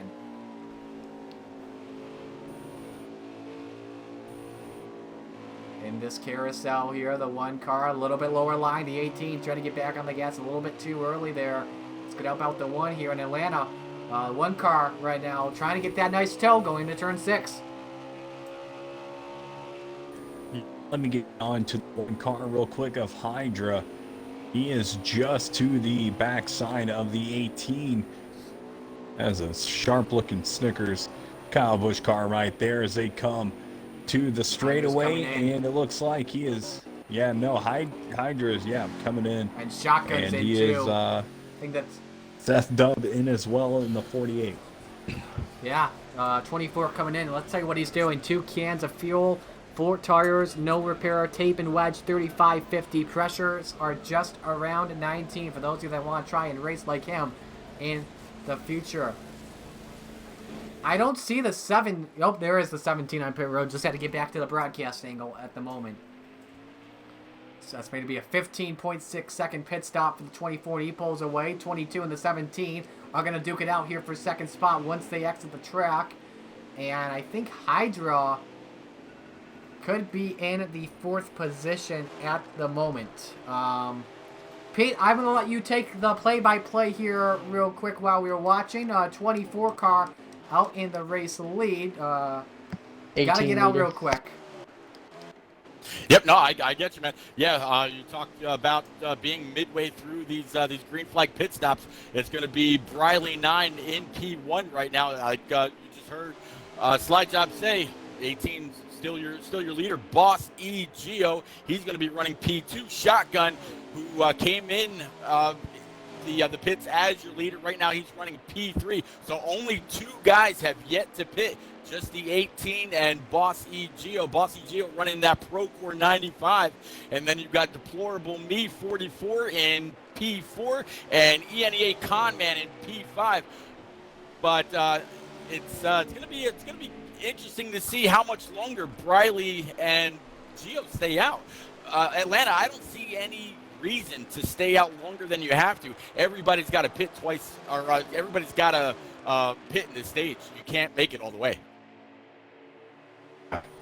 Yeah, definitely no reason to. So, and that's what I've said this whole time. Playing it smart and just keeping it cool. That's what's going to win you here tonight at Watkins Glen. And doing some unnecessary stuff like, trying to stay out or pitting, an extra time or something trying to get something worked out when you could just stay out and deal with it. That's going to cost you not only in tonight's race, but possibly in this whole Showdown series. All right, thank you very much, guys, for doing that. Good job there. I had to go run an errand real quick. But anyway, after pit stops, how about this? Deplorable Me has made his way up to second, the highest spot he's been in today. Repeat, you were probably looking at the leaderboard better than I was. But did he do a different strategy? Like, did he do 2 tires? Did he do less fuel? What do you think he did to put him up to second and have a very nice 2-second delta over the ENEA drivers? I'd have to imagine that he just took maybe a can and a half, and just right side tires. Maybe something that he practiced during the week and a half before waiting for the round 2 rosters to come out and the schedule to come to fruition. Again, big thank you to Sly Job and Ford Tough for getting all that set up and getting us back on track. Again, this is the road course round. First race from round 2 is ENEA and AA right here from Watkins Glen. But yeah, I'd have to imagine that Deplorable Me pulled a little bit of strategy in order to jump over Conman and Knockout to secure himself a P2 spot as we're the stage 2 laps are winding down. Yeah, absolutely. This is the battle for third spot here between the ENEA teammates, and this is Conman and Knockout. I think Conman's saying to Knockout right now in their little comms, saying, hey, just back off. Just stay in 3 and 4. If it's the final lap of the race overall, we're good to go. I believe that counter just said 4 laps to go in stage 2, and Shotgun's out in front. And he is dealing with lap traffic once again that's ahead, and that is Annihilator in the 9 machine. Let's focus on that once again. And this is, these are teammates again as well. So, if I'm the 9 here, once again, let him go by, because he would receive the free pass if I'm correct. It really depends if this is the second lap for 9. Sorry, not quite sure if you're about to say something there. Yeah, I'm not quite sure if this is the second lap for 9. He had some damage earlier when he got stuffed through the inner loop and again into the outside wall coming off the carousel. But yeah, I would agree with you wholeheartedly. Right now, the 9 should really just concede the position to the 24, let the 24 go. Now, if the 24 starts to get held up too much, if that 3 car of Deplorable Me starts to gain, which, I mean, he's still got a 4.5 second lead over second place. Yep. You got to say, man, 3 laps to go. Just stay where you are right now. But if I start to get pressured, man, I got to go. E-Dog's been pretty quiet throughout the entire race in the front, but he's currently right in the 5th position for right now in that 88 machine. Second highest right now of all the A2 drivers, and I'm going to try and see who that is back in the 6th position. They're in the S's for right now. My best guess is that it's Hydra, currently running in 6th for right now, as he's just hitting the back straightaway. And I think that is the 88 just ahead of him, just a dot ahead. Yes, Hydra currently right in 6th. He's been having some good battles mid-pack Atlanta, but Hydra's just slowly creeping his way toward the front. Yeah, Shotgun hasn't had too much contention for that first place spot here tonight at Watkins Glen, but it looks like some drivers finally starting to figure out maybe that line he's running or how he is just doing it. And we might see some good racing here in the end of stage 2 or the final stage coming up. 2 laps to go, by the way, in the stage, or someone wondering, NNR and in Rasville. Right now, after stage 1, it was 31-24 ENEA, but we have a feeling stage 2, ENEA does have the advantage right now. The 4 car, by the way, that last lap lost about a second, but the 22 and the 17, though, of Conman and Knockout battling for 3rd, and Conman was thinking about going to the inside, but he's just going to be conservative here and let the 17 go by. The 4 car of Deplorable going by Annihilator there. And let's see how this works out. You see the 4 car. Excuse me, that was the 9 car that let 2 through 4 go by. And Deplorable now trying to play some defense, trying to get 9 points instead of the 8 and the 7. Because if Knockout or Conman. If one of those guys or both of them get by the 4, that's going to change everything in the Stage 2 results. Coming to the stripe, this is the final lap of Stage 2. And once again, if you have just tuned in, Shotgun has led every lap so far today, but we are focused on this battle for second, Pete. Yeah, focused on a battle for second between Deplorable Me Oh, and he put the Knockout, bumper. right? Put the bumper in one late there. He's there with the 4. Watch this draft here. I'm sorry to interrupt you there, people. Watch this draft down the back straightaway. That 17, a knockout's going to get a good run. He wants it. Went high. Close call there. Who's braking later here in the bus stop? 17 goes for it. Nope, he stays conservative. He's trying to wait to make his move probably in turn 6 and 7. He knows he's faster than Deplorable. It's going to be a good battle here to the end.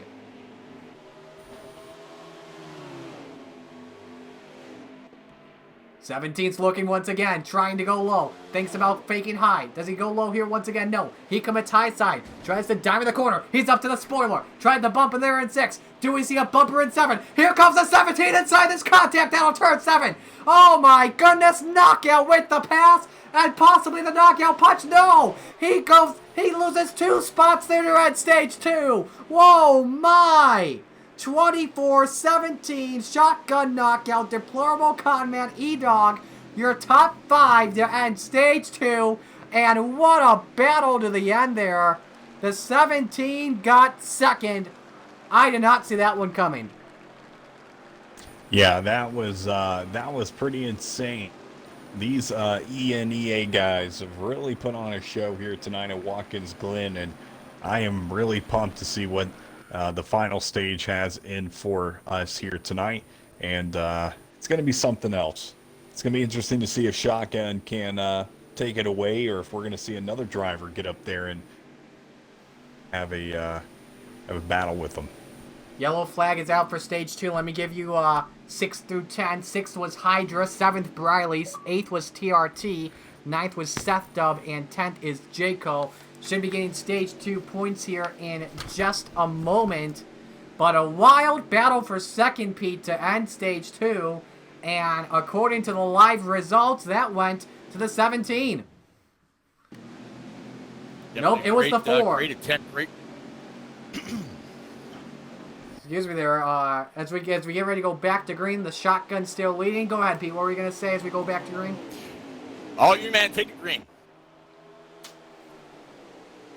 Deplorable with a run down low on the inside there, but the 24 gets a nice entry on the and a nice exit. Look at the mosh pit for second spot. E-Dog's going to get by for the runner-up spot. Highest he's been today is Hydra coast through the grass in the S's for a moment. The battle for third is on between Deplorable and Conman. Shotgun, or Knockout, excuse me, lost a bunch of spots. He's currently now in the 5th position, just trying to be conservative. This inner loop is going to get crazy, folks. Hang on here. Whoa, contact! 18 is way loose. I saw the 18 way loose. The 17 cut the corner. Knockout cut the corner, and that's going to be big. That is huge for ENEA. Oh, gosh. Big implications. Don't start cutting corners.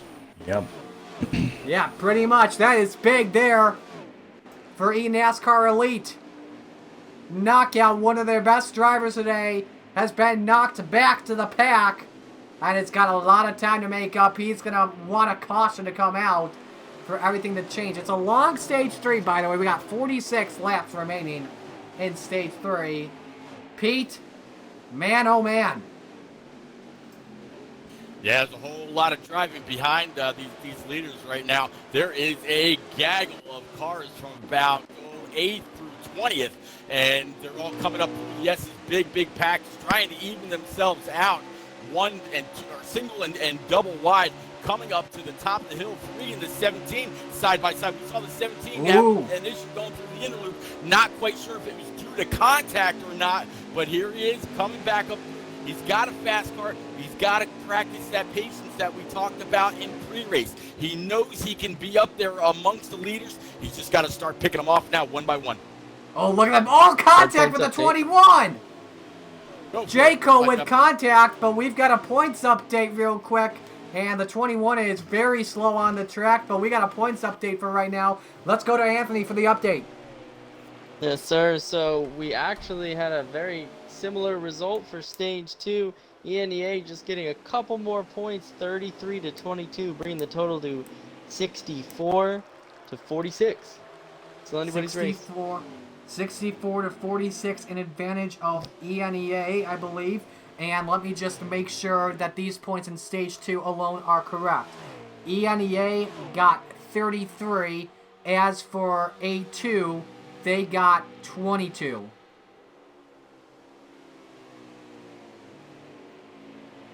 Is that how we're looking, Anthony? Repeat that one more time. Let me make. I just want to make sure the points in stage 2 alone are correct. E-Nascar Elite 60, or excuse me, E-Nascar Elite in stage 2, 33, and A2 got 22. Yes, that's correct. Perfect. Thank you very much there. So as you can see, E-Nascar Elite, big advantage right now, currently up 64 to 46. That is, if I'm doing my math correctly, an 18-point lead, and it's been a lot of it has been thanks to Shotgun. He has won stages 1 and 2 so far today, but right now he's got E-Dog right behind him in that 88 Atlanta. Could be a close battle for the race lead. Looking for third though, actually, Atlanta. The 22 going at it with Deplorable. Here comes as well TRT. 3 cars put him under a blanket as they battle for third. Yeah, big battle right here between the 22, 11, and I believe the 4 car, all headed right towards the bus stop, as this is one of the parts of the track you can actually pick up a little bit of draft, so possibly trying to get that going here as well, as they are looking towards about halfway through. We'll double check when they cross the start-finish line there, but look at TRT coming. He's up to 4th, and he's trying to go for 3rd here on Conman. Oh, man, oh, man. Now, TRT, he's also from E-Nascar Elite, so it's kind of been helping out now that the 17 of Knockout has fallen to the back. So TRT is stepping up. As we said, Deplorable Me, the second highest driver for 8-2 at the moment, and E-Dog is the highest, but the gap has cut down to about a half second. E-Dog is looking for the lead for the first time today, Pete. Yeah, E-Dog definitely closing in on this 24. Behind E-Dog's going to be ENEA Conman at 22, then TRT and Deplorable Me. So we're starting to see a little bit more of a mix. Again, just like the finish of stage 1 and stage 2. They're really mixing up the top 10 finishing points. That's why it continues to stay close. But yeah, I see what you're looking at, that 24 and the 88. Definitely closer and closer. 88 got a little bit of a hot entrance into the carousel, but hot on the throttle, hot on the 24's trail. Here they are coming to second to last stop.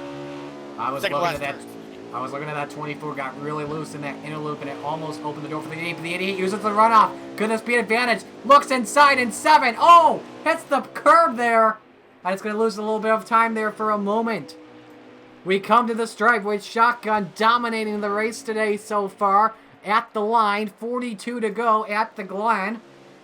Now, Anthony, I want to bring you in here once again. I want to get a McNugget for you. I hate to bring you in this early on, but has anyone this season, in any of the races for the Fast Family League Showdown, has anyone swept all 3 stages this year coming into today? Yes, sir. We've had several drivers, I think 5 in the first round, get maximum points, including one driver getting maximum points in Charlotte, winning all 4 stages. So we've definitely seen it, but this would be obviously the first time on a road course that somebody could take all 3.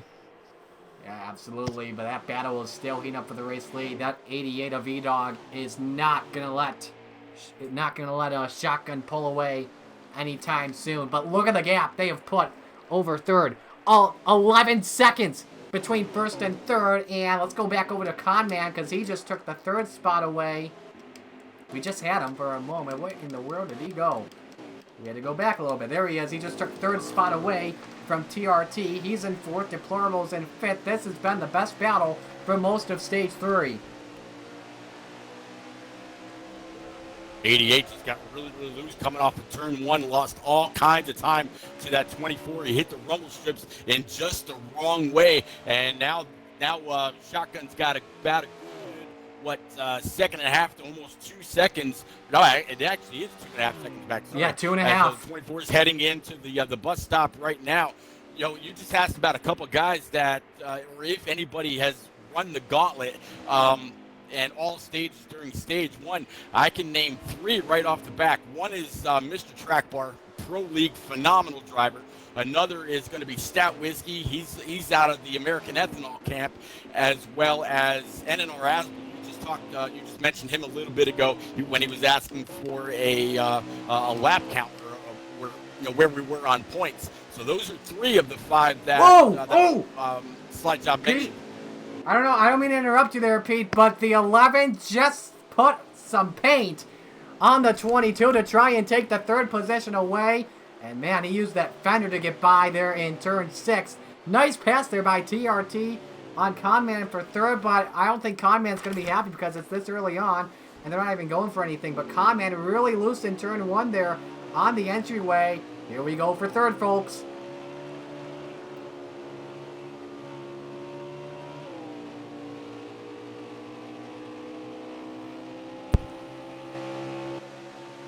Glenn, I hear you trying to bring your mic in. If you got anything you want to say for right now about this race, right? We've got going on for 3rd. Yeah, I was looking back at him. I just switched over trying to see if Shotgun was still leading this race, but it has been a battle, even though it hasn't been much for first. Behind first, it's been, pretty crazy. We've had the 22 and 11 going at it a lot for this race, as well as we saw the 4 car right there up there with them as well. And man, when they hit that bus stop earlier, it was insane. So if these guys maybe could work together, pack up, and stop trying to race each other so hard and think about first place and winning rather than maybe 2nd or 3rd, then we could get something done here. So that's what I'm hoping for as the laps are slowly winding down for the final stage here. Watkins Glen. It's going to be round 2, race 1 for the Fast Family League Showdown series, racing series, whatever you want to call it. I did some digging for you guys. I found out from the stats there are 6 drivers that earned maximum points in round 1. You hit most of them. Mr. Track Bar from E-Spark, Stout Whiskey from NAOR, NNR Asville from the American Ethanol series. You had Rangers from Shake and Bake. You also had Lucky Dog from SXRL. And I believe the last one was, Rowdy Matt from Game Fuel. Oh, wow. Okay. Interesting. So glad you did some digging there on your research there, Mr. Slide Job. So we appreciate that. Want to take you back to another driver that has been pretty good so far today, but had a mishap in stage 3, and that's the 17 of Knockout. Looks to be in about the 6th position at the moment, and yes, he is. And remember, at the beginning of stage 3, cut the corner. He's about to take 5th here from Deplorable easily in the S's. A good pass there by the 17 to take that away. Man, like we said, though, Knockout cut the inner loop there in the beginning of stage 3. Lost a lot of time there, but he's coming back up. And right now, ENEA at a big advantage for right now. They have got 4 cars in the top 5 now. The only driver that is not, that is good old-fashioned E-Dog right now, currently running in 2nd spot. And look at the gap he's got now. I believe it's going to be about maybe 5 to 7 seconds here as he comes across the line. The 24 is coming down the pits. 24 is coming down to make a stop. Tell you what he's doing right now. 4 tires, Sunoco fuel, no repairs, 35.50, 19.5 for pressures on the fronts, and 20 on the rears. As he's going to be, I think, the first car to come in. He's led the most laps, obviously, today. 1 car out of the race so far, and that is Lurkin Tom here. But this should give the lead now over to E-Dog, and yes, it will.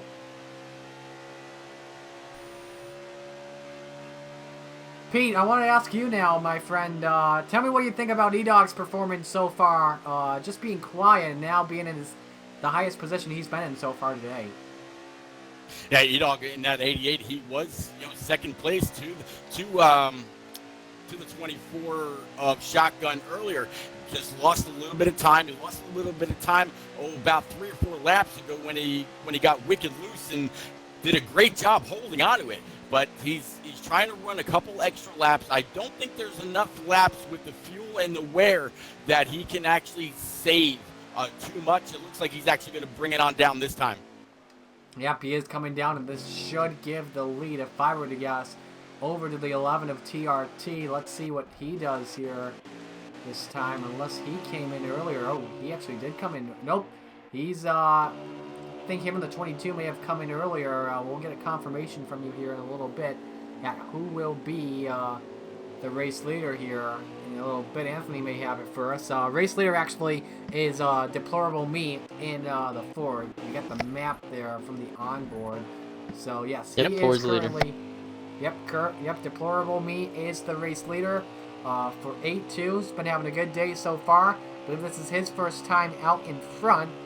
So yeah, once again, he's been having a great race. Going through that in loop, just gotta be very coming consistent. Through the bus stop, about to enter the carousel. I would imagine that he's got to come on down this time, maybe being a little bit further in the back, maybe drafting off of a car or two, able to save just a little bit of fuel. Atlanta, he's got to come in this time. By now, the tires got to be screaming. Fuel tank's got to be running on E, hoping that he doesn't start sputtering, entering the pits. Is there any sense in staying out an extra lap or two beyond the 24's pit strategy? It's always a big risk. I've been in both scenarios where I stayed out and it ended up working out, and I did whatever I needed to do, and I've been in scenarios where I thought I was going to be able to get through it and blew a tire right before, a turn or something. And so, even if you get almost to the end and you blow a tire, sometimes not even being able to go around that last turn can be the determining factor if you're going to win the race or not. So Shotgun's definitely got to play it smart here as he's thinking about his tire and fuel and how much longer he can wait out here on the track. He doesn't want to give up his position, but you also don't want to be up in last place because you spun out.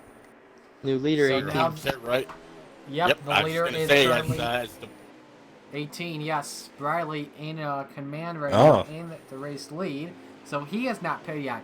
Now the thing is with these drivers, they'll have a little bit of advantage by a lap or two, maybe even 3, because they'll have fresher tires by pitting late. They may lose some track position, but fresher tires. And although this track was repaved before 2016, last repaved before 2016, fresh Goodyears are always a driver's best friend. Gotta be. As you see, the 18 actually, he's coming into pit right now. Atlanta 24 is going to go screaming by it just as he's hitting the commitment cone. So 24 is going to have a phenomenal lead. I think that 18 stayed out just a little too long. Yeah, probably. But that lead, though, going to be handed back off to that good old-fashioned Mr. 24 of Shotgun. Shotgun has been dominating all day. He's been quick, just like how long it takes good old Luke Combs to shotgun a Miller Lite. Going down that back straightaway right now. Blistering pace. Going into the bus stop. Second spot will be handed back off to E-Dog, and it's about a 6-second lead at the moment. Then you gotta go back for the best battle for third, and you'll find TRT there once again.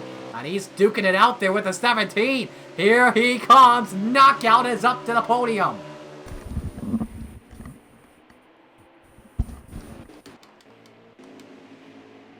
This man, Pete, in my opinion, possibly has the second fastest car of the day, and this man is hot. He is a madman, just like how Alexander Rossi was in last year's Indy 500.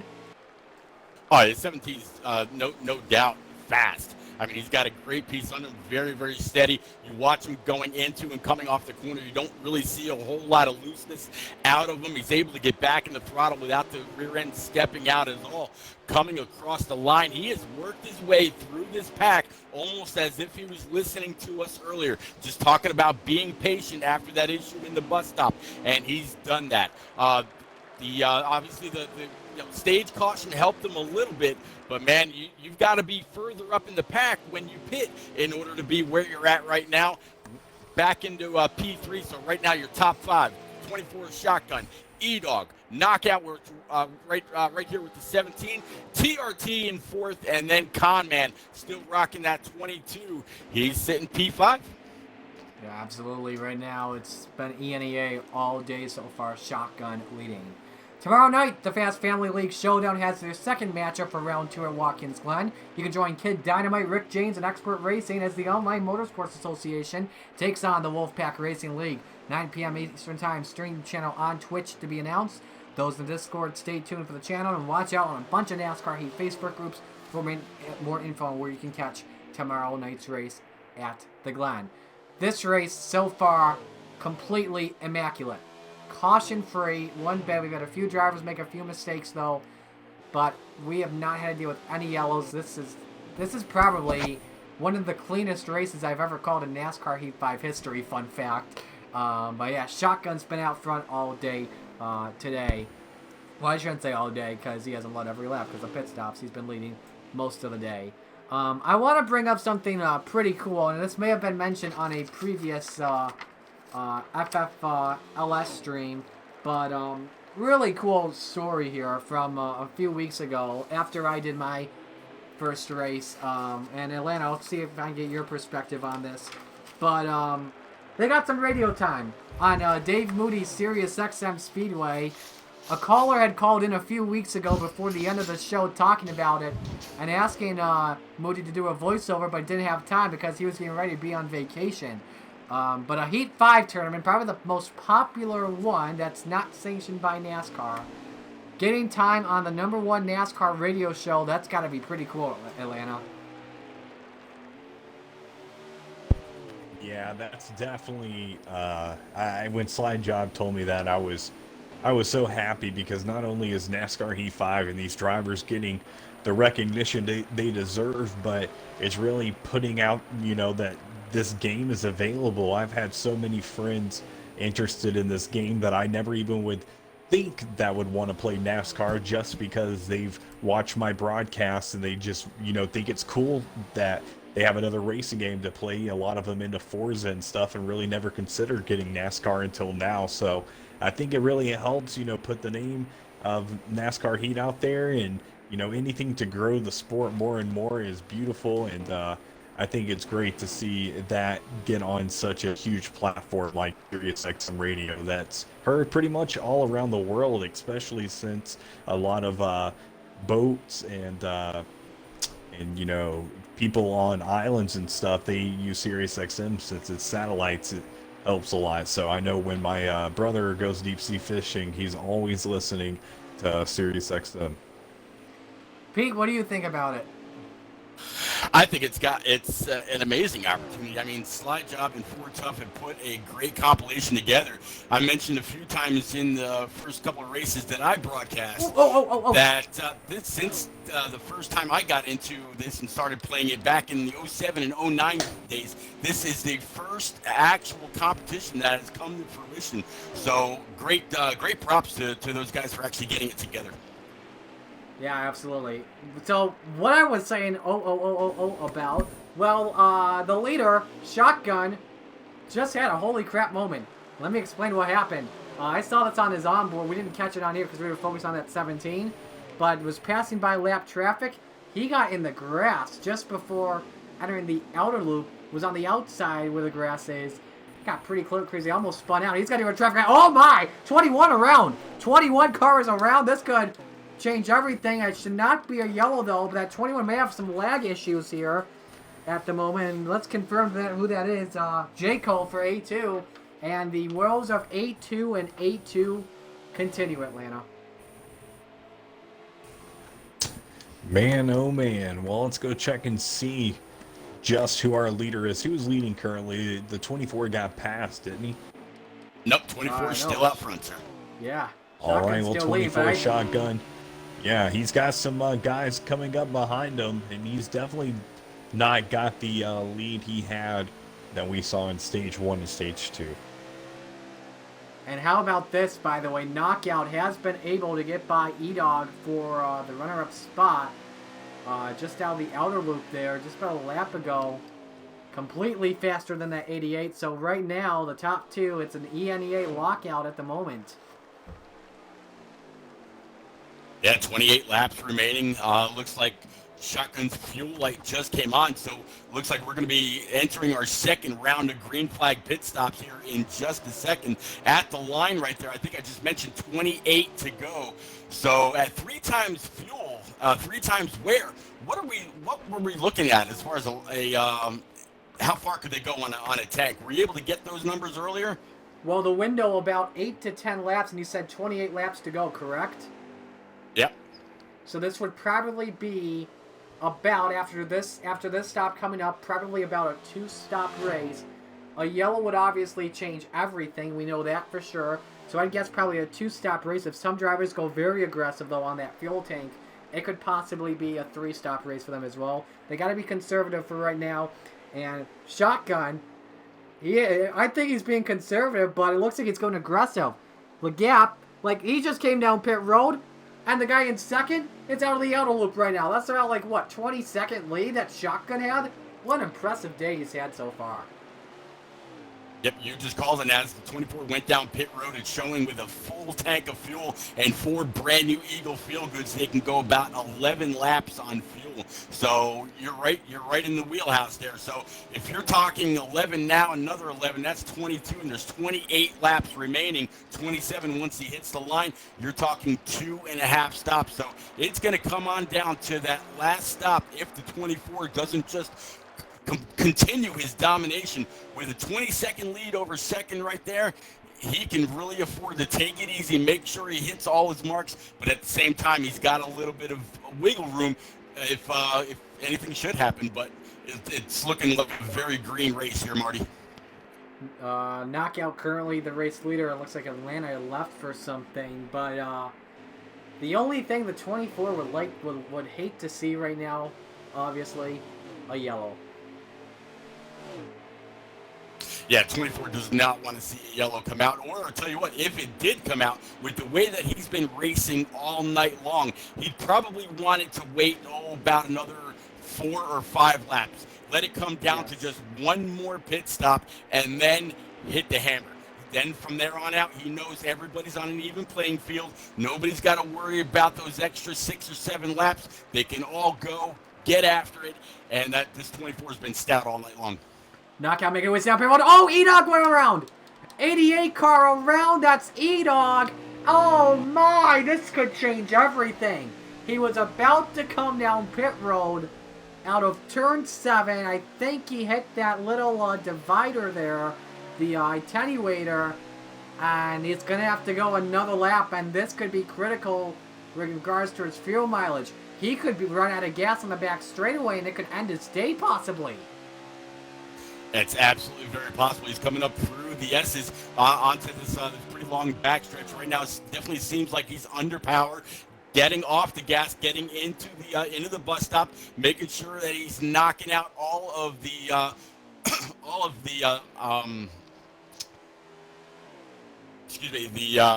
trying to basically stay as low as possible through the carousel and down this backstretch. He's still under power.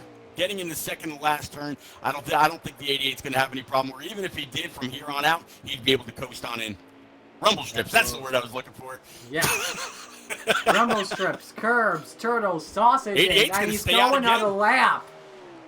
Now that's impressive. He is trying to stretch the fuel mileage and try and get fresher tires to try and gain some ground on. Right now, that would be knockout in that 17 car. So E-Dog's still with the race lead. Deplorable Me is in second, and guess what? Shotgun is not that far behind, and he's looking for second right now on the 4 car. Look at this. He's going to take it. Yeah, he's going to easily be able to take it on those 4 brand new tires. And now his next quest is to run down old E-Dog about 5 seconds up. But 88's still out there on track, coming through the carousel right now. I'm going to imagine he's trying to save every bit of fuel he can, but if he's going to try to save enough to where he can cut out an entire fuel stop, or maybe cut out that last stop with about 7 laps to go, he might be onto something here. Yeah, absolutely. He's thinking of something right now, E-Dog. That could be a big win for 82, but I think he's coming in right now off turn 7. Gets below that yellow line, and the lead will go to the 24 once again. Man, shotgun once again. What a drive right now at Watkins Glen. This may be possibly the best driver at Watkins Glen at the moment, but obviously we'll figure out what happens over the next few days to see who is the best driver at Watkins Glen. But he has probably he's led every lap except for probably maybe 5 to 7 or something. I don't know. Unfortunately, Heat 5 can't give us that telemetry on how many laps he's led today, so we'd have to calculate it manually, but that would be pretty tough to do. But yeah, shotgun is... Oh! He went wide! He went wide, and Deplorable's going to get the lead. He cut the corner. Oh, my goodness. He came to a complete stop. Yep. He did the right thing. He came to a complete stop. He's going to enter the carousel. He's going to have a car to his outside. The car to the outside kind of gave him a little bit of a checkup and said, yeah, man, you go ahead. But the 24 still actually running. Well, it's fine, though. Deplorable Me. Yep, Deplorable Me is running in the lead about 4 seconds ahead of the 24. And he's coming in. That 24, I think, was probably just showing off right now. He doesn't care. That's just time. He doesn't care. For right now, we'll just probably put the gap down probably in half. But yeah, that 4 car comes in, and 24 machine of shotgun again. It's going to be back in the race lead. We'll have to see who's in second here. We have in third currently Briley in the 18, but he just came. Yeah, he just made his way down pit road right now at that slow speed of 40 miles an hour. What's really going to be interesting here, Marty, is the 88 and the 4 and a couple others that have come down later than your current leader, the 24 of Shotgun, is when the 88 pulled down pit road, the 24 had just passed him or was going by as he was hitting the commitment cone.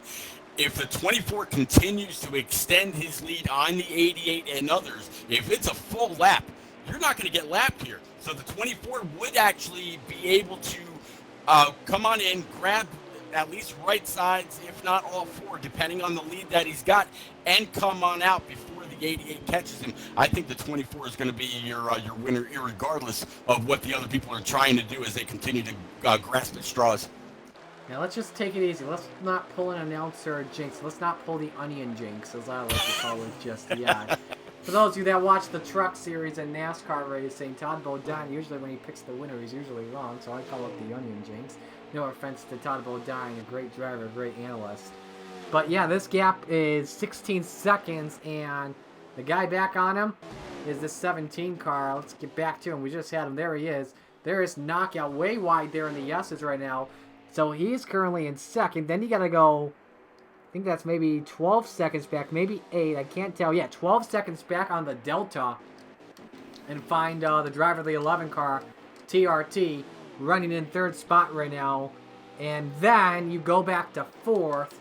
And that is about maybe 2 seconds back. And find the 22 of Conman in the fourth position. So he's been having a really good day as well. Currently in fifth. That's going to be E-Dog in that 88 machine. Show him on the monitor. I think we lost him there for a moment. There he is. Currently right in the fifth position.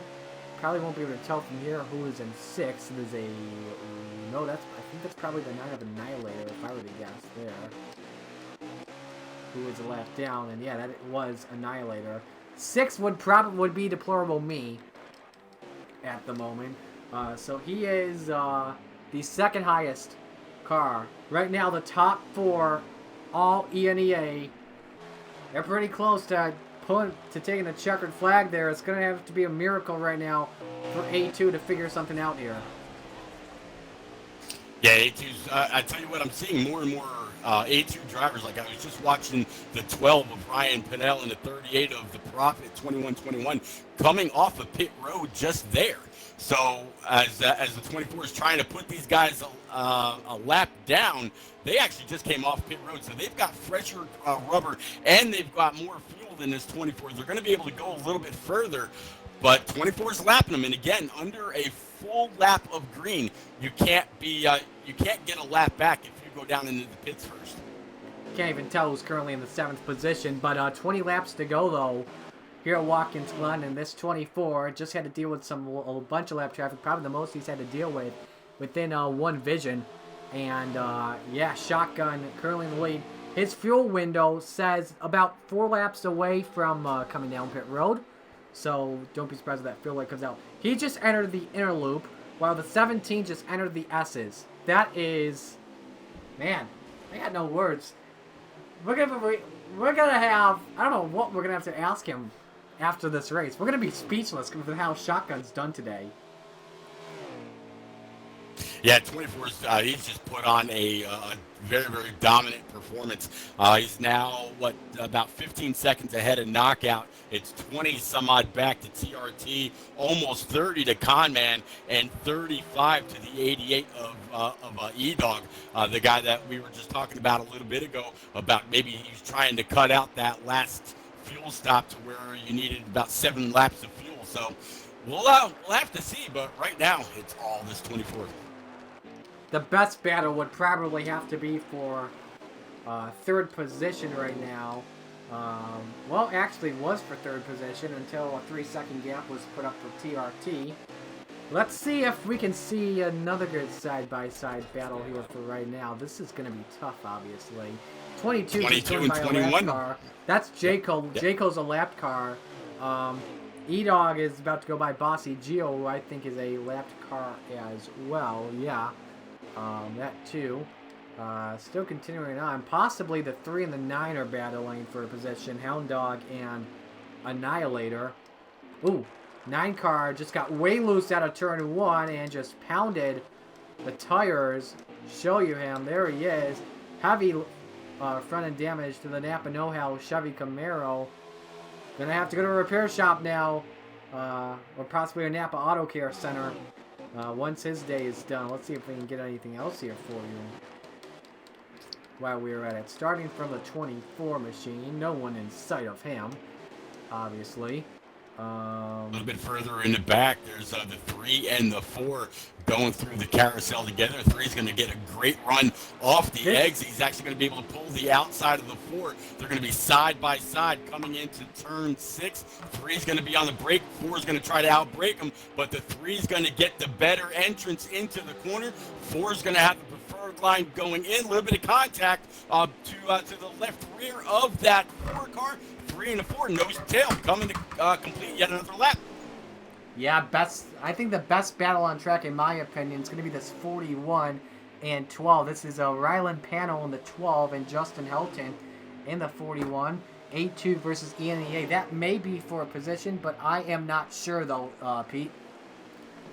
Yeah, sometimes, as my buddy HD Motorsports would say, you just have to wing it. They're without all the tools here, and Mr. Pinnell and all these other guys at 704 or Motorsports, whatever it is now, please bring those tools back, the tools that were promised in the trailers for Heat 5. We need the running order. We need all that. Please, lap counter would be great. Please, if you can, bring it on back, sir. We need a legit running order for NASCAR 2021 because I have a feeling they're going to call it NASCAR 2021. Obviously, the news coming out earlier today would not be named NASCAR Heat 6, and this is going to be a game that's built from the ground up. I would love to see a game that challenges Codemasters F1 Series. We have not seen one since probably NASCAR The Game Inside Line. That's probably the closest, in my opinion, we have seen to a game challenging the F1 Series. So, Shotgun just exited pit road. And currently the race leader is going to be that 17 machine of Knockout, who's just coming out of the carousel. Currently a 7-second lead over Conman. I don't know if you heard this as well. That was reported by Adam Stern related to 704 games, which will now be motorsports games in the future. They are in talks about possibly getting an IndyCar game. Now, some of you guys are IndyCar fans. I'm a huge IndyCar fan. I'm looking forward to that Indy 500 this Sunday with Marco Andretti on the pole. But us IndyCar fans, we have been waiting for a legitimate official IndyCar game since 2003, maybe 2005. I'm not too sure. Project Cars 2 does not count. Or Project Cars 3. Those were just part of the game. But yeah, some big news coming out of the NASCAR esports world earlier today. I tell you, if you were to take today's graphics and plan them on NASCAR 09, you would have a phenomenal game. Oh, 09 yeah, no had doubt. running order.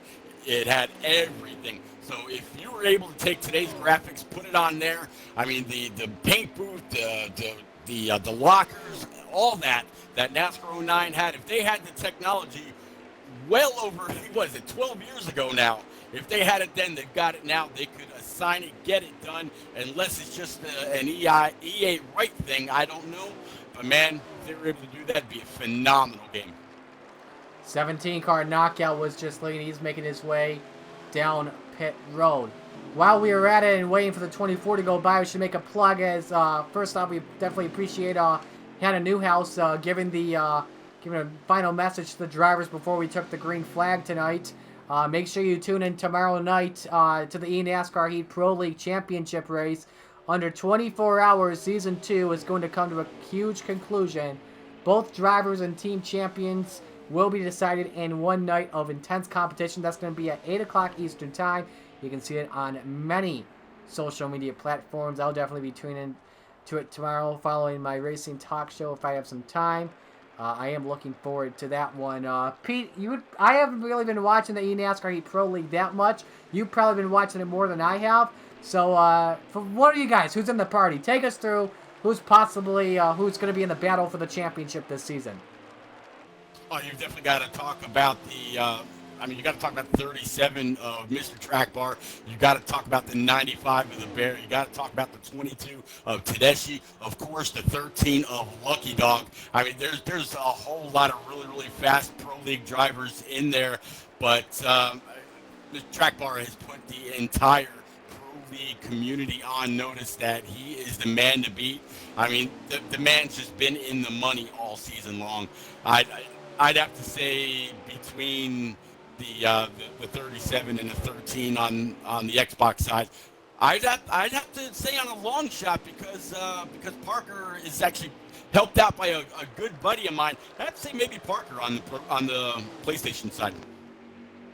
That should be a good one, and obviously NASCAR Heat 5's been getting a lot bigger and better. Special thanks to Hannah Newhouse for being the Grand Marshal for today's race. I also want to give a special shout out as well to Justin Potzier. I believe I pronounced that correctly, but Justin doing an amazing job with the national anthem. If you missed it earlier, he's diagnosed with CP, and his lifelong dream has been to sing in a NASCAR event. Well, we gave him an opportunity. It's not a real life NASCAR event, but it's pretty close enough when you think about how big this tournament is. So he did an amazing job singing the anthem. I got chills when he did that. So yeah, special thanks to those two guys, Hannah and Justin, for joining us as special guests in tonight's broadcast. When Shotgun comes... go ahead. Absolutely a great job by Justin. If you didn't bring that up, I had actually started thinking about it as soon as you started talking about Hannah and whatnot. But man, the courage that it takes, you got to figure the guy, one of his parents, maybe or sibling, whatever, holding that phone up in front of him, and he's just doing his very best to belt that out. Man, it actually gave me goosebumps, my hair on my arms standing up. Phenomenal job by the guy. Yeah, absolutely. Anyway, let's focus our eyes back on this race. We've got 13 laps to go here. Should be about one more stop for the 24th Shotgun, but E-Dog is not pitted yet. I think he is. I think you were right here, Pete. I think he's trying to have a nice, play some fuel mileage here and possibly stretch it where he could possibly win this race. You know, but I'm kind of keeping an eye on this 24, and next time by, I'll go ahead and grab a lap count. His fuel light is not on yet, but I think this 24 might have actually backed up to the 88, kind of let him run him down just a little bit. He's got 12 laps to go, and his temp light came on, but his fuel light has not. So if he can go another lap or two, anything that the 88 was trying before is out the window. They can get 11 laps on a tank of fuel. Right there was 12. He's just got to go 1 or 2 more circuits, and this 24 is going to be good to go. I think he let the 88 run him down. Yeah, absolutely. There on for those of you that have just joined us, Shotgun has been on pole all day. Interesting moment there. Just went through the inner loop and better view. It came close to cutting the inner loop there with all 4 tires in the grass, but actually no, had some tires on the curbs there. So he's actually good to go there. 20-second lead over Knockout. I'm going to tell you this while we're at it, Pete. I do an NR 2003 league. iRacing's father, as I like to call it, the NOF SRL. Big offline league I have. Now it's in its 5th year. I was recording one of the New Era Cup Series races yesterday that I broadcast, and we were at the Springfield Mile. The guy that won in the 88, so I don't mean to spoil it for anyone, but I'm guessing you guys don't watch New Era Cup Series action, but the gap was just like this, 20 seconds. Yeah, and there's still, what I just say, 11 or now probably 10 laps to go. It's going to be 10 here. Going to be 10 this time. 24 again, going through the bus stop. Done a much better job right there. Definitely made sure that all 4 tires were where they needed to be. 24 through the carousel. Got swing wide, very, very wide.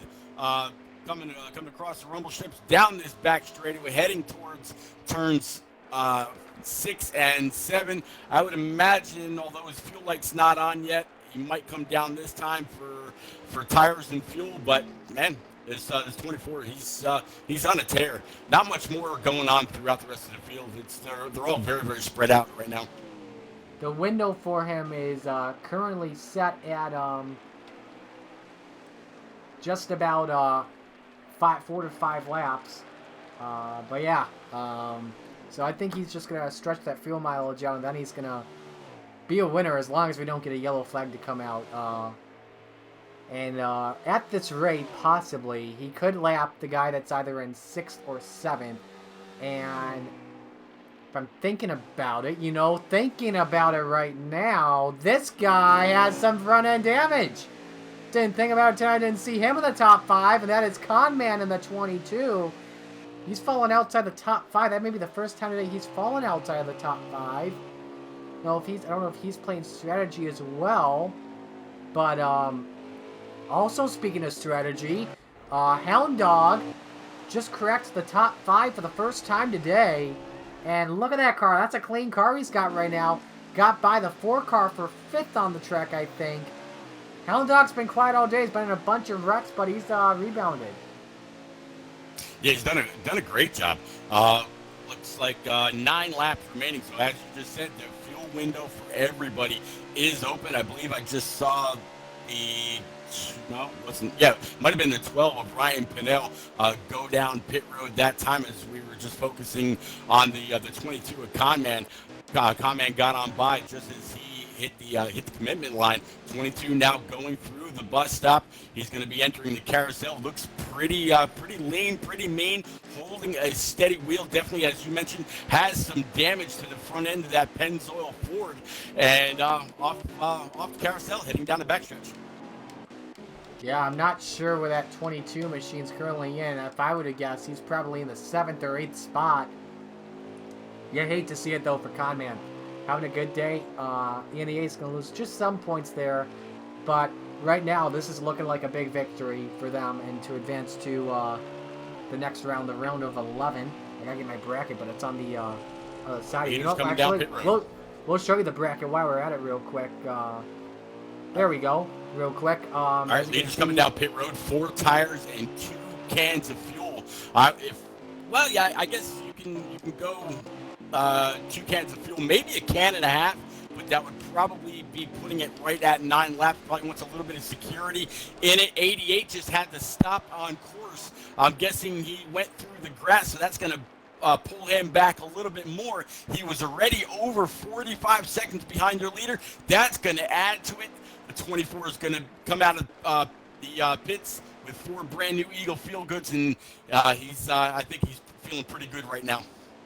Absolutely, and we're going to show you the bracket, so we'll show it for you right now. As you can see, winners going to the short tracks, and Pete, like I said at the top of the show, you were watching this matchup closely because the winner is going to take on the winner of No Name Racing League and a little on the high side. What track are you guys racing at again? What you call it? Canadian Tire. Okay, so you're actually going to Canadian Tire where the border is closed, but in 704's mind, the border is open. Just wanted to point that out there. So yeah, you guys should have a fun race there. That should be good. But yeah, that number 4 versus number 19, I think I'll be watching that one pretty closely. The No Name Racing League that you call, they're a team you cannot say no against, dude, pretty much. Yeah.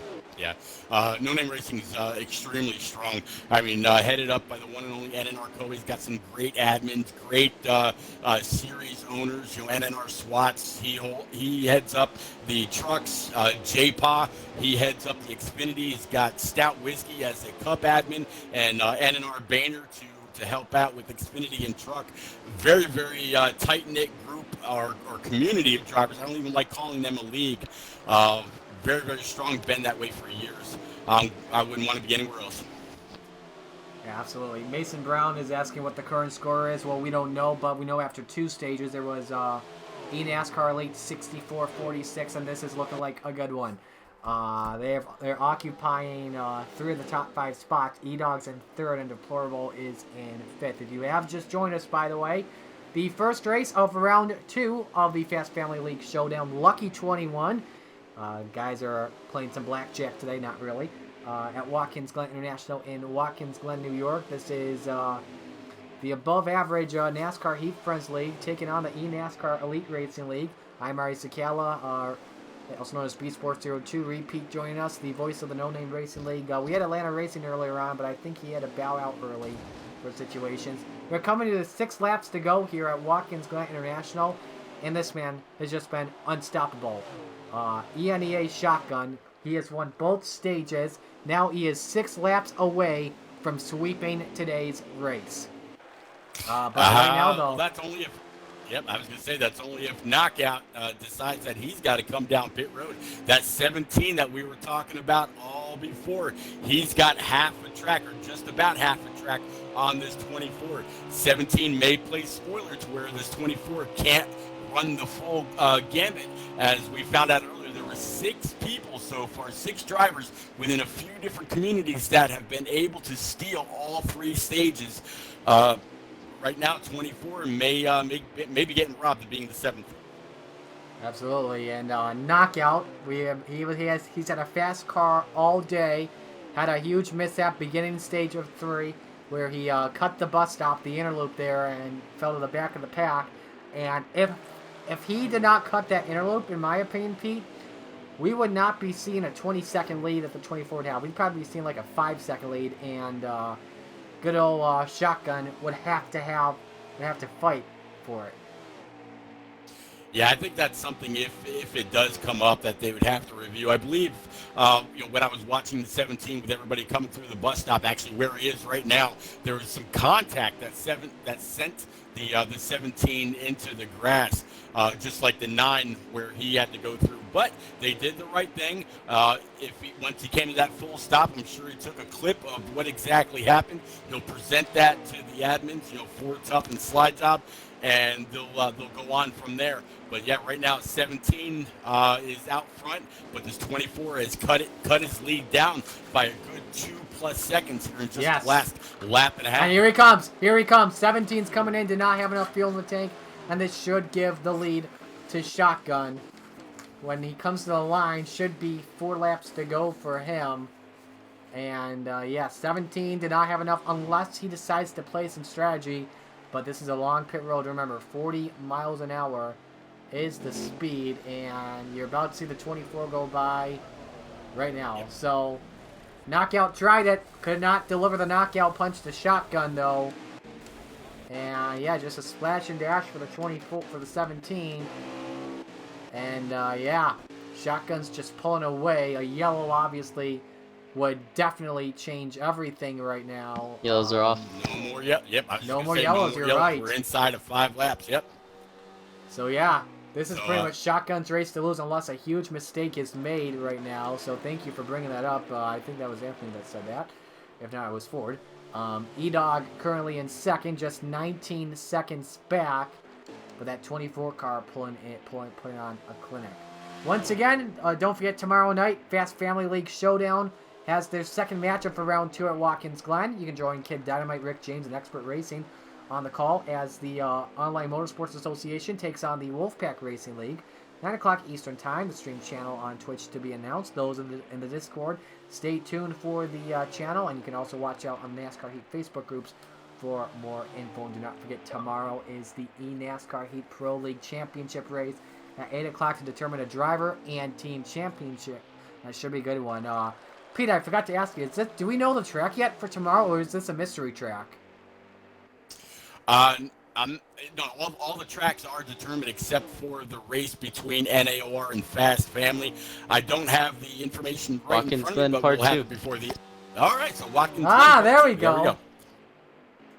Yeah, so they're going to Watkins Glen tomorrow to determine a champion there. That should be fun. It's been unfortunate for them. Fortunate and unfortunate at the same time. Usually in like the regular season races, they've been doing all their work. All the drivers can race from home, and the commentators being in the studio. And then the final race, they're inside that little studio there at the NASCAR Hall of Fame, just like we saw last year. And unfortunately, they won't be able to do that this year with pandemic restrictions. Shotgun's coming to the line, and I believe this is going to be 2 laps to go for him. Let's check here. If not, yep, if not, sure it would be 3. Right. Yep. Nope, Popsicles are up. 2 laps remaining. 24 Shotgun going into 1 and 2. He's done a great job managing his tires, coming over those rumble strips all the way through, heading up through the S's, hitting the rumble strips on the right, hitting the strips on the left, keeping it close to the guardrail all the way through the final S as he comes to the top of the hill, heading down the straightaway, heading towards the bus stop. One more time. 1.5 laps remaining here, Marty. I don't think anybody's really going to have anything for the 24. Got a little loose right there, getting into the carousel, but he's got plenty of gap in order to maintain. Look at this. The 17 had an issue with the car and the S's, and this is going to open the door for Deplorable to try and take 3rd away, and this is going to get Nancy and Dancy for 3rd. I think, though, Knockout dealt with lap traffic. That was Seth Dubb in the 48. In the inner loop they go. And that is going to be a good battle for 3rd at the end. To push each other through. Meanwhile, white flag is out. 1 lap to go for Shotgun, and he's going to sweep the stages.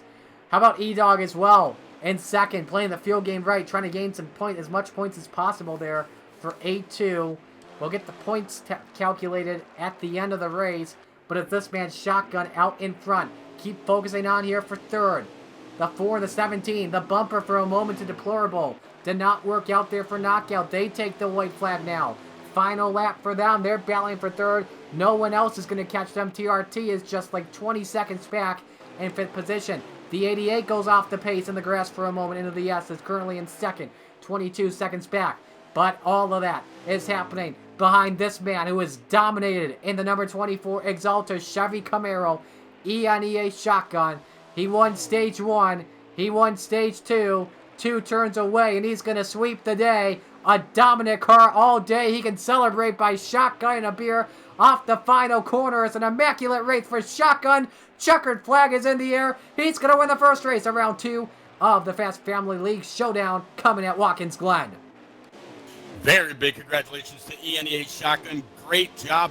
I said in the beginning when we were talking about what each team would have to do in order to get past ENEA. I mentioned ENEA used to be known as the NNR ARCA Menard Series. There's a lot of guys in this community that were trying out for NNR last year. They decided to try their own thing and set something up. They did a great job. Shotgun recently auditioned to move up to true NNR, and I tell you what, he put on a great performance tonight.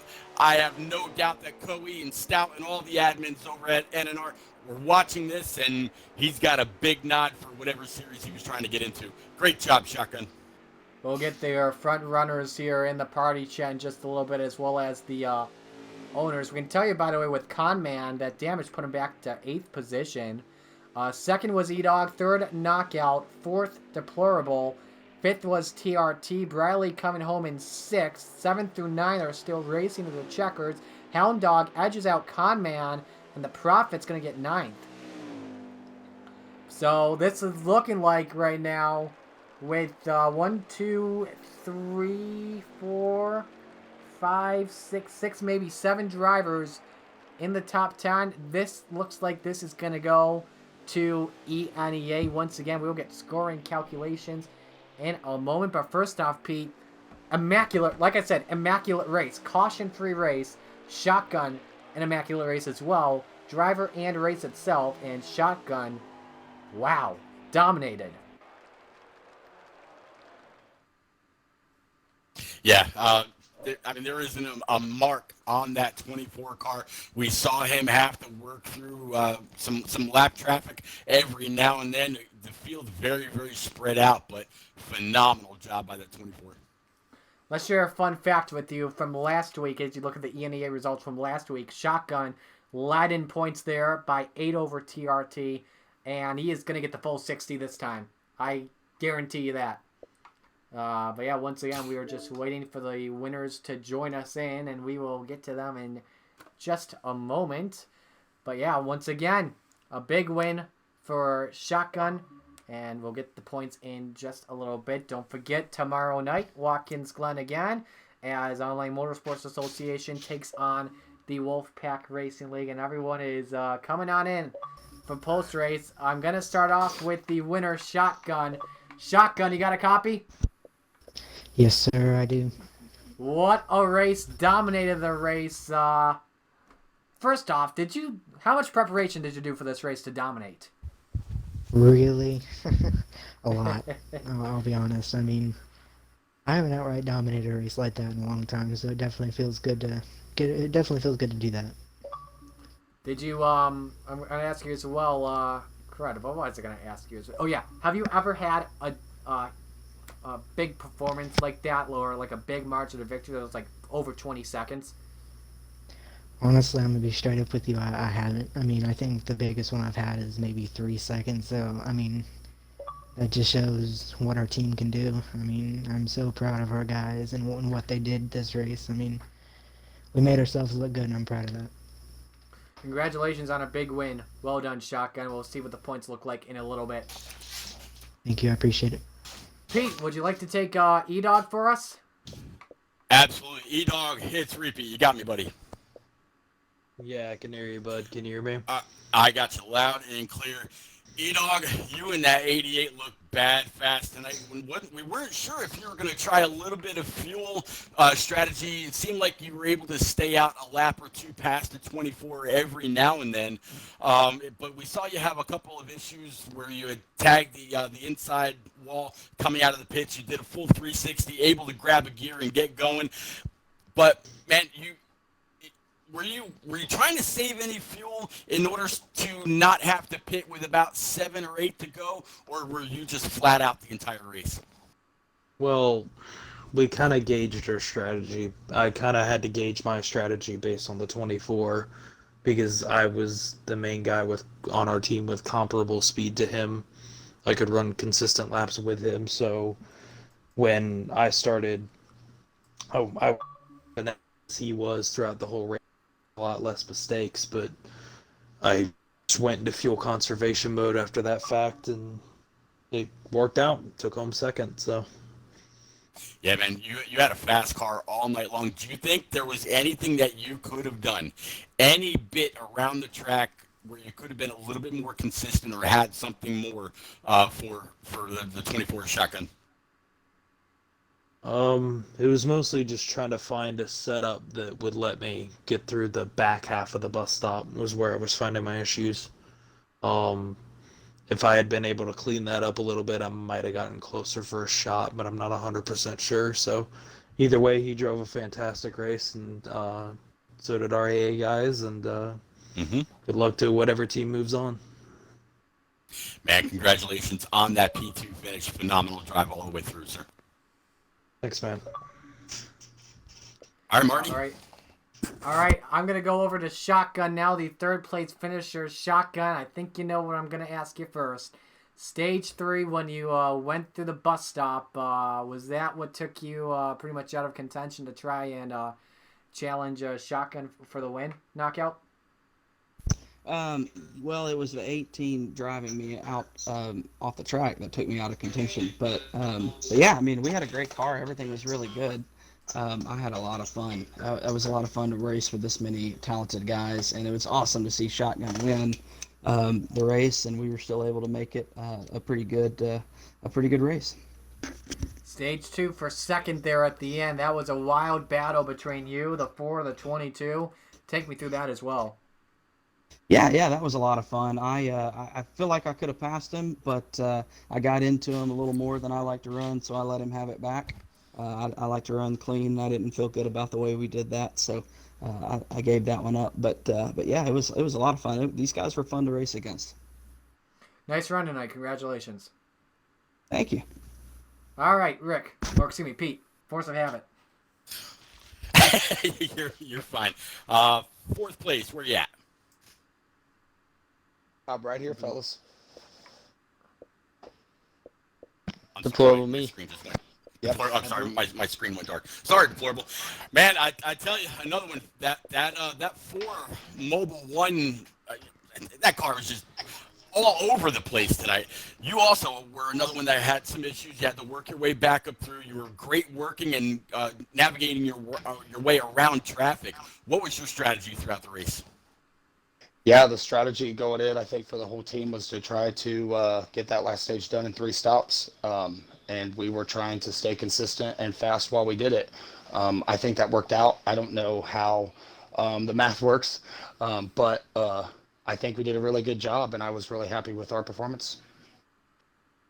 You definitely need to be another phenomenal race, as Shotgun said, as E-Dog said. Whichever way the math falls tonight, it was very, very close in stage 1, very close in stage 2. I'm anxious to find out where we finished the night, but man, AA and ENEA, irregardless of how the points fall, it was a hell of a race.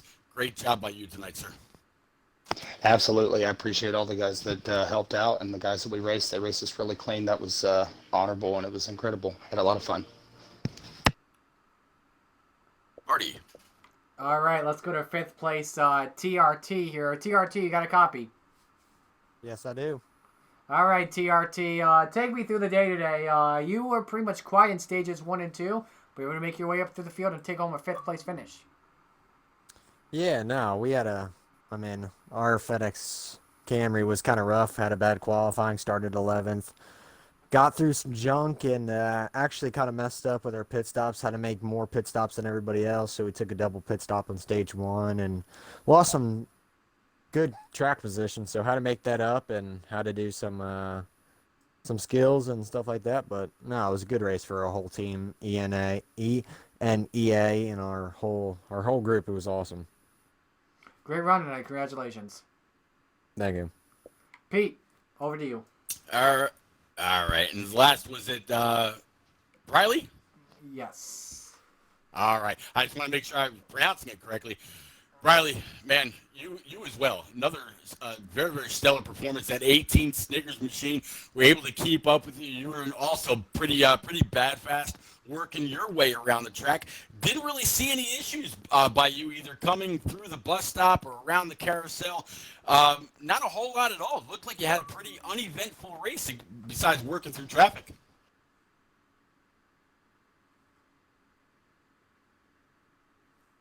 Riley, if you're there, can you include your audio, please?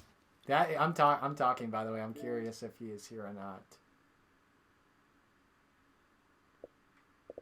Well, I don't I think don't we have know.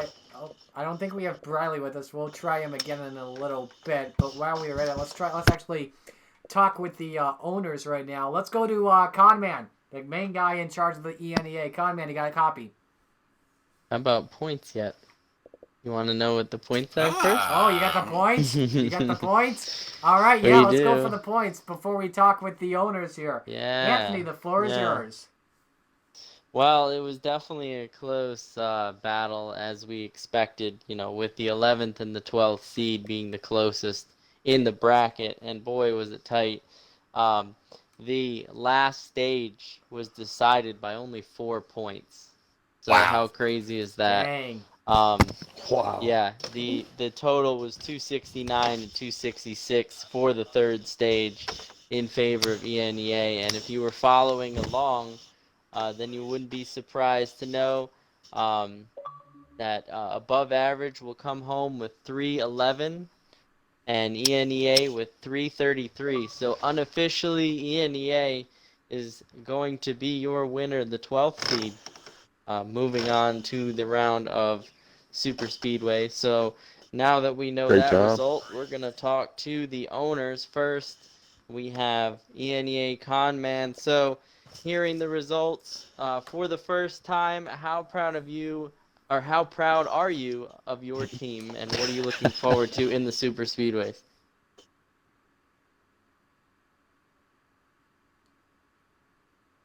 Oh, do we have them? Conman's probably crying. Conman, you got a copy? I think he's so excited. Yeah, team owner's probably crying over there. We gotta get him back. Hold on. He's been having trouble with his mic. We'll get him in here. We'll get him right back. Meanwhile, we'll talk to Rylan.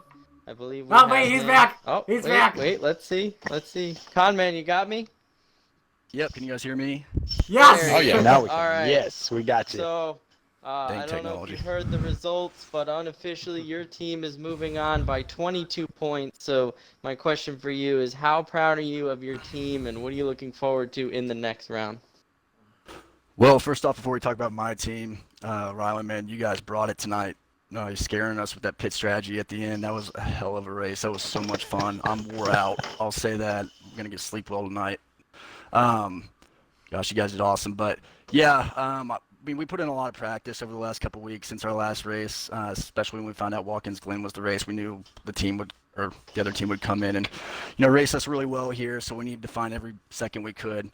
But yeah, Shotgun, he was uncatchable tonight in my opinion. Just absolutely just running away with it. I knew he was going to be like that coming into it. Just was hoping he would stay out of mistakes and stay out of trouble. Knockout ran a heck of a race too, but yeah, super, super proud. I'm excited. Wore out. I think I'll celebrate a little bit more tomorrow with a cold Busch Light or something in hand, but yeah, very proud. Wait, I got Absolutely. a You just completed 90 laps at Watkins Glen, so definitely need some rest after that. Tommy, I got a question. You said you're going to drink a Busch Light, but you drive the 22 for Team Penske and they're Miller people. What the heck, dude? What do you got to say about that? Yeah, I don't know. I drink a lot of Busch Light. That's all there is to it. Let's go. Oh, man. One more last shout out to Rylan. His team won a hell of a race. Thank you. Yeah, you guys both drove a hell of a race. 90 laps at Watkins Glen. Caution-free, showing everyone watching at home how it's done. And for the final interview tonight, we're here with Rylan. Rylan, you guys put up a heck of a fight after dethroning one of the seeded teams. You guys were already on borrowed time, and you put up a huge fight tonight, coming up just barely short, 22 points only the margin. Tell us, how proud are you of your team for getting this far, and tell us about your race in general as a team. Yeah, absolutely. I am proud of all of our team members. We kind of were the underdogs in the first round going up against the seeded team. We did what we had to do to take care of those guys and move to the second round. We knew that ENEA was going to be a tough competitor. And, like Conman said, I mean, it was an awesome race. We raced each other so clean. We had no cautions. I mean, I would love to race with him anytime. It was an awesome time. Unfortunately we came up short, but man, we put up a fight. We had one of our guys lag out. That definitely hurt us, but it was an awesome race. I am so proud to be a part of this whole tournament and to make it in the second round. So, we came up a little short, but man, we fought with everything we had to try and make it to the next round.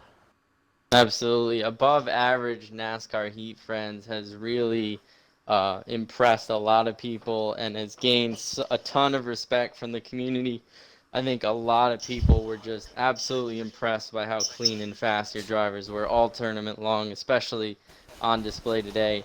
So my final question for you tonight is for the fans at home and for other drivers wanting to race with you guys or follow you in your league races, please tell us how they can get in contact with you, how they can join, how they can reach you.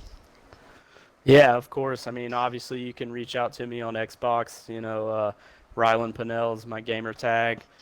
We also have a Facebook page, Above Average NASCAR Heat Friends.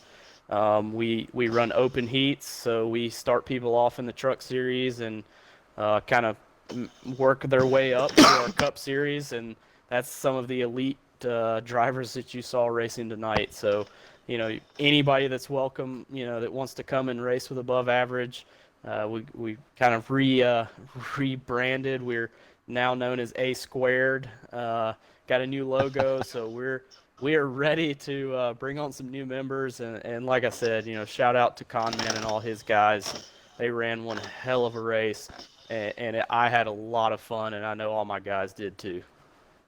Absolutely. You guys were absolutely incredible. Everybody watching, go check these guys out. If you're looking for a league to join, I highly recommend these guys. You saw them on display today. I think their driving speaks for itself.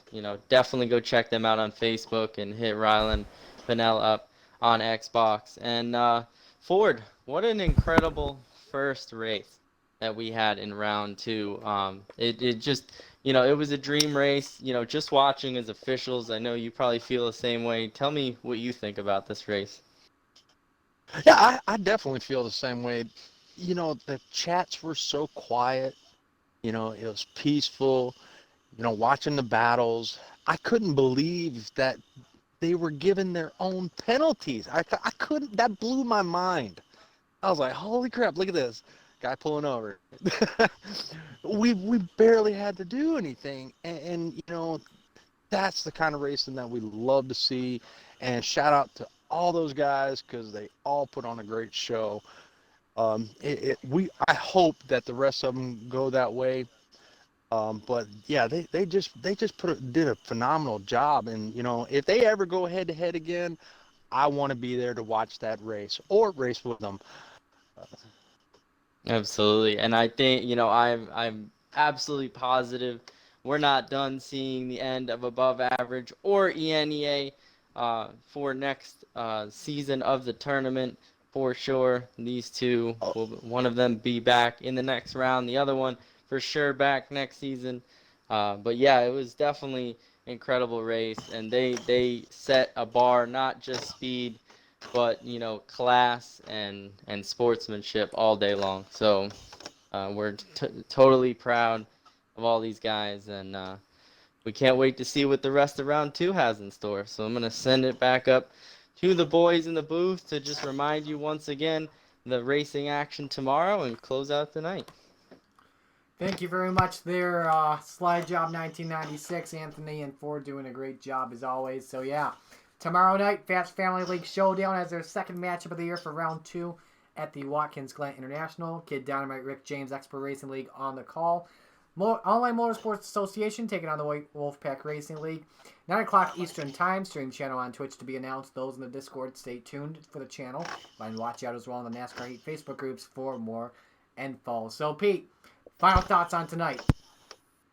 Phenomenal racing, phenomenal patience, great way to execute it all. They said it best during their interviews. They raced each other with respect. They got it done. They put on